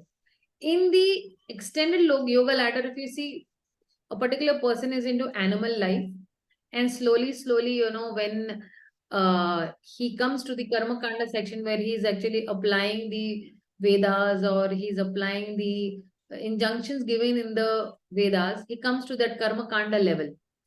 From the Karma Kanda level, when he's abiding, certain rules and regulations, he feels that his faith increases more. So then he thinks that, okay, I want to do karma. But in that karma yoga also, there are two paths. One is a sakam karmi and one is a nishkam karmi. Sakam karmi means what? He wants to enjoy the fruits of his work. Okay. And the nishkam karma yogi, what? He wants to give all the fruits of his works to Krishna. He's a detached person. He's not an attached yogi. And when he becomes a detached person, then what happens is, because of course in Nishkam Karma, he is still studying the Shastras, he's still studying the Vedas and all. And from Sakama, he slowly, gradually progresses to Nishkama. So still now, if I have some, like when we say karmis actually are Sakam karmis, but devotees will be Nishkam karmis. Okay, because we don't want to enjoy the fruits. Even if I'm doing something selflessly. But from this particular stage, then a particular person has, from the Nishkam Karma stage, where this devotee has no desires for personal interest and he becomes selfless, then he's actually taking up to sadhana bhakti. Or a particular person, if he's a Nishkam Karma yogi, then he has two paths. Either he becomes a Gyan yogi or he becomes a Ashtang yogi. Gyan yogi means what? Who wants to just accumulate knowledge. Okay, those are called the Gyanis. And Ashtanga yogi means what? He wants to actually perform some mystic powers. Mystic yogi banna hai usko. Ki bhai, haath aisa kiya to raakh nikal ke aa gayi and all that, like, And this Ashtang yogi, he is still meditating on the four-handed form of the Lord Vishnu. So if he perfects his Ashtang yoga and selflessly, so see, in the Bhagavatam class also, when we are doing Canto 2, most of you all are attending. What did I explain there? That at every stage, if it is coupled with Bhakti Yoga, then that stage will give perfection. Like for example, with Karma Kanda, even I'm a Karma Kandi, but I join, chanting or Sakam, even if I'm a Sakam Karmi, if I'm joining, Bhakti Yoga with that, then what is the, I'm getting perfection in being a Karma Yogi also, or being a Sakam Yogi also. Again, also, if I go to from Sakam Karma Yogi, I become a Nishkam Karma Yogi, that one day I realize that no, I want to do everything selflessly for the pleasure of Krishna. Okay. So then I have no personal interest. But then, I have to couple it with Bhakti Yoga. So what does it mean by coupling it with Bhakti Yoga? Means what? Bhakti के जो 9 अंग है, उसको तो follow करना ही है. Shravanam, Kirtanam, Vishnu, Smaranam and all. That will give perfection to that particular stage. So when I'm a Sakam Karma Yogi, I have desires. I want to enjoy also. But still I will keep on chanting. I will keep on doing Shravanam, Kirtanam, Smaranam. I'll do deity worship. I'll offer it. And I will still enjoy. And slowly, by doing these things, I will purify. One day, one stage will come to Nishkam Karma Yogi, that no, I don't want to do anything for myself. I want to do everything for Krishna. And again, in Nishkam Karma Yoga also, again, I'm doing Shravanam, Kirtanam, Vishnu Smaranam. So then what is happening? I am perfecting that stage of Nishkam Karma, being a Nishkam Karma Yogi also. Then I rise to another platform of being a Jnani, because while doing Nishkam Karma Yoga, I'm actually taking Jnana also. I'm taking knowledge also, Bhagavad Gita, Bhagavatam, and other scriptures also. So in Jnana Yoga, what I'm doing is I'm accumulating knowledge. So what do Jnanis do actually? Jnanis think that, when you do activity, you do some karma, that karma gives some reaction. So what I should do is, I should stop doing activity only, ताकि मुझे कोई reaction न मिले. So Jnanis have this misconception. But what are we devotees doing? We are actually Gyanis also, but Gyani coupled with Bhakti Yoga also. तो मेरे पास ज्ञान है, मुझे ये सारा ज्ञान है, अभी भगवद गीता का ज्ञान है, भागवतम का ज्ञान है, लेकिन मैं निष्क्रिय नहीं बनी हूं. I have not become, I have not said that no, I'm not going to do any work. But what I do, I'm working for whom? Then I'm working for Krishna only. So in that way, I have Gyan also, I'm a Gyani also, and I'm a Bhakta also. Again, I'm so ज्ञान योगा की जो परिकाष्ठा है या परिपूर्णता इसी में है कि जब वो भक्ति योगा के साथ जोड़ा जाएगा, when you join it with bhakti yoga. So that is how you accumulate knowledge. But when you're accumulating knowledge, you know that I have to apply this knowledge in Krishna consciousness. I have to apply this knowledge in the service of the Lord. With this knowledge of the self and the super soul, knowledge of the soul also, and knowledge of the super soul also. And this Jnana Yogi, when he actually is coupling it with Bhakti, slowly what happens is that he rises to the platform of becoming a good devotee. He does his sadhana bhakti properly. He has no selfless desire. Then he has bhava for the Supreme Lord. But then again, if somebody, so when I said when you have Nishkam Karma Yoga, then Nishkam Karma Yogi either becomes a Jnani or becomes an Ashtang Yogi. So chalo, let's understand that, okay, somebody became an Ashtang Yogi. And this Ashtang Yogi also, if he is actually following the 9 processes of devotional service, Shravanam, Kirtan, Vishnu, तो वो अपने अष्टांग योग को भी परिपूर्णता दे सकता है. कैसे वो दे सकता है? When we say Ashtanga Yogi means what? Mystic powers. Okay, हाथ में से कुछ भी कर सकता है. Now you see all our sannyasis also. They are also doing some mystic powers, है ना? Like Prabhupada also. Of course, he is a Shaktivesh avatar. Now, is it possible that in 11 years, 108 temples all around the world, isn't it mystical? Mystic power hai ya nahi? Or even our own Guru Maharaj, you see, Prabhupada said 11 temples, but right now there are 18 temples in Delhi. Isn't it a mystic power? But what did these devotees do? They have done bhakti, and bhakti may included everything is there. If you are a bhakti yogi, then you are automatically an Ashtang yogi also, and automatically a Gyan yogi also, and Nishkam Karma yogi also. All these 3 are included. जैसे 1000 रुपए के note में 10 रुपए भी आ जाते हैं, 100 रुपए भी आ जाते हैं, right? In a note of 1000 rupees, then what is included? 100 rupee note also and 10 rupee note also. Similarly, in the Bhakti Yoga note also, then Gyan Yogi, Ashtang Yogi, everything is included in that. But the 100% result the Gyanis will get only when they will become, they have 9 processes of devotional service. And in the second canto also I was explaining to the devotees that for devotees, the sadhan and the sadhya is the same. Sadhan kya hai? Shravanam, Kirtanam, Vishnu Smaranam. और साध्य क्या है? श्रवणम, कीर्तनम, विष्णु स्मरणम. क्यों? क्योंकि इस धरातल पे भी, भौतिक जगत में भी मुझे श्रवणम कीर्तनम करना है, एंड आध्यात्मिक जगत में जाने के बाद भी मुझे श्रवणम कीर्तनम विष्णु स्मरणम करना है. So the means and the end are the same.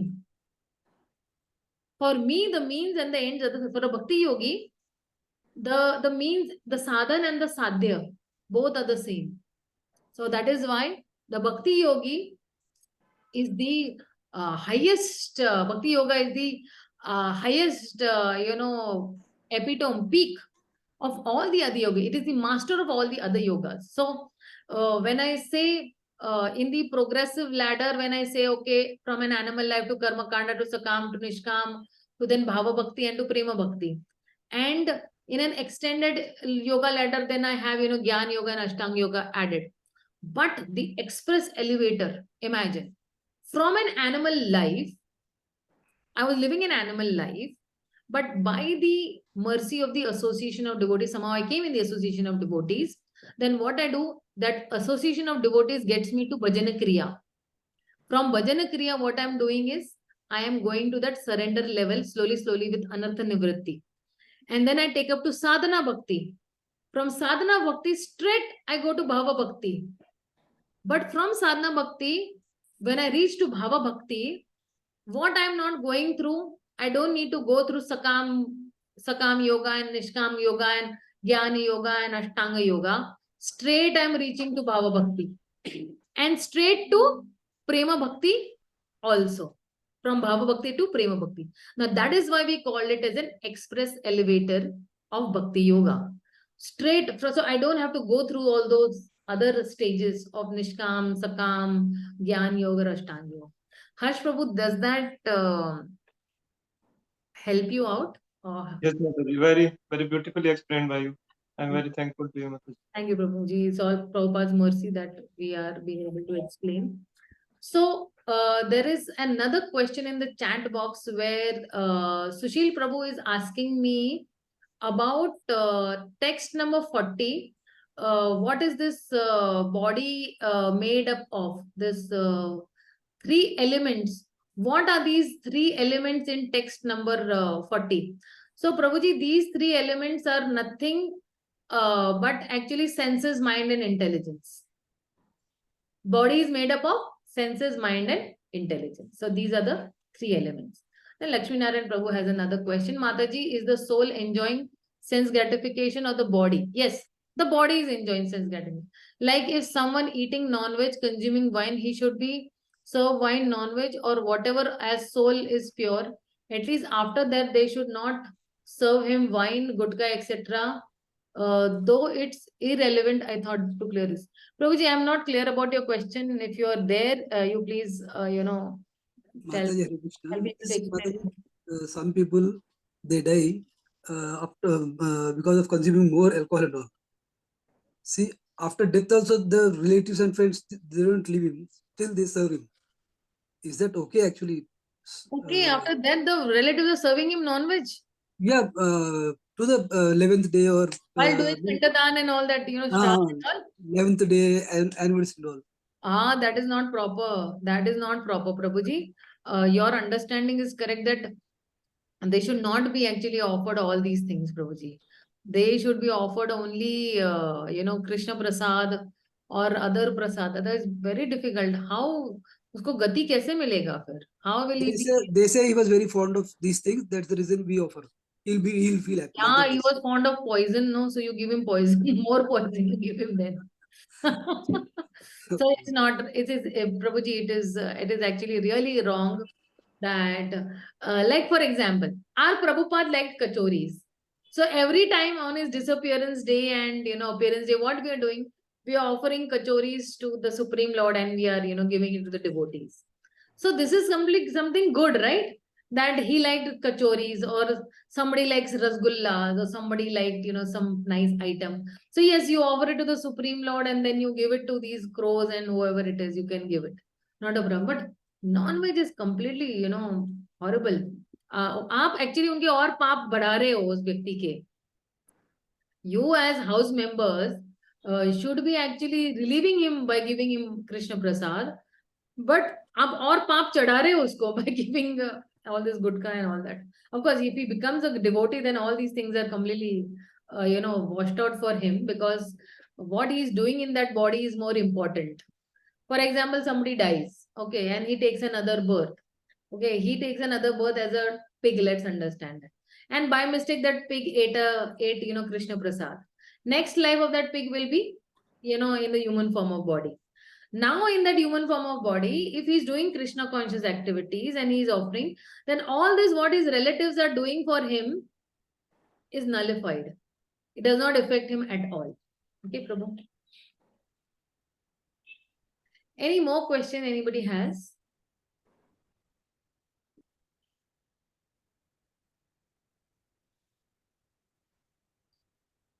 Okay, there are no questions in the chat box more. Anybody has any more questions or doubts or queries?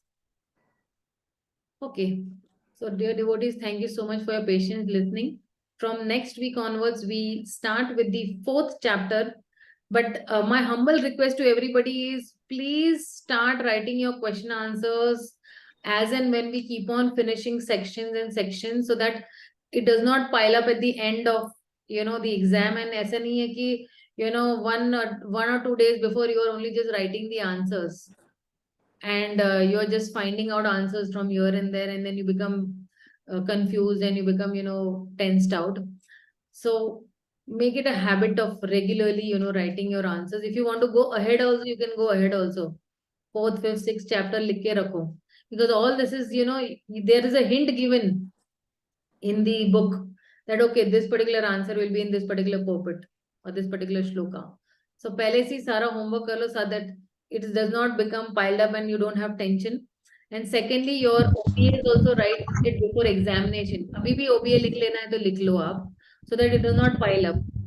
And with shlokas also, start memorizing these shlokas also, so that it becomes very easy for you all to memorize the shlokas also. Otherwise, it will keep on piling up.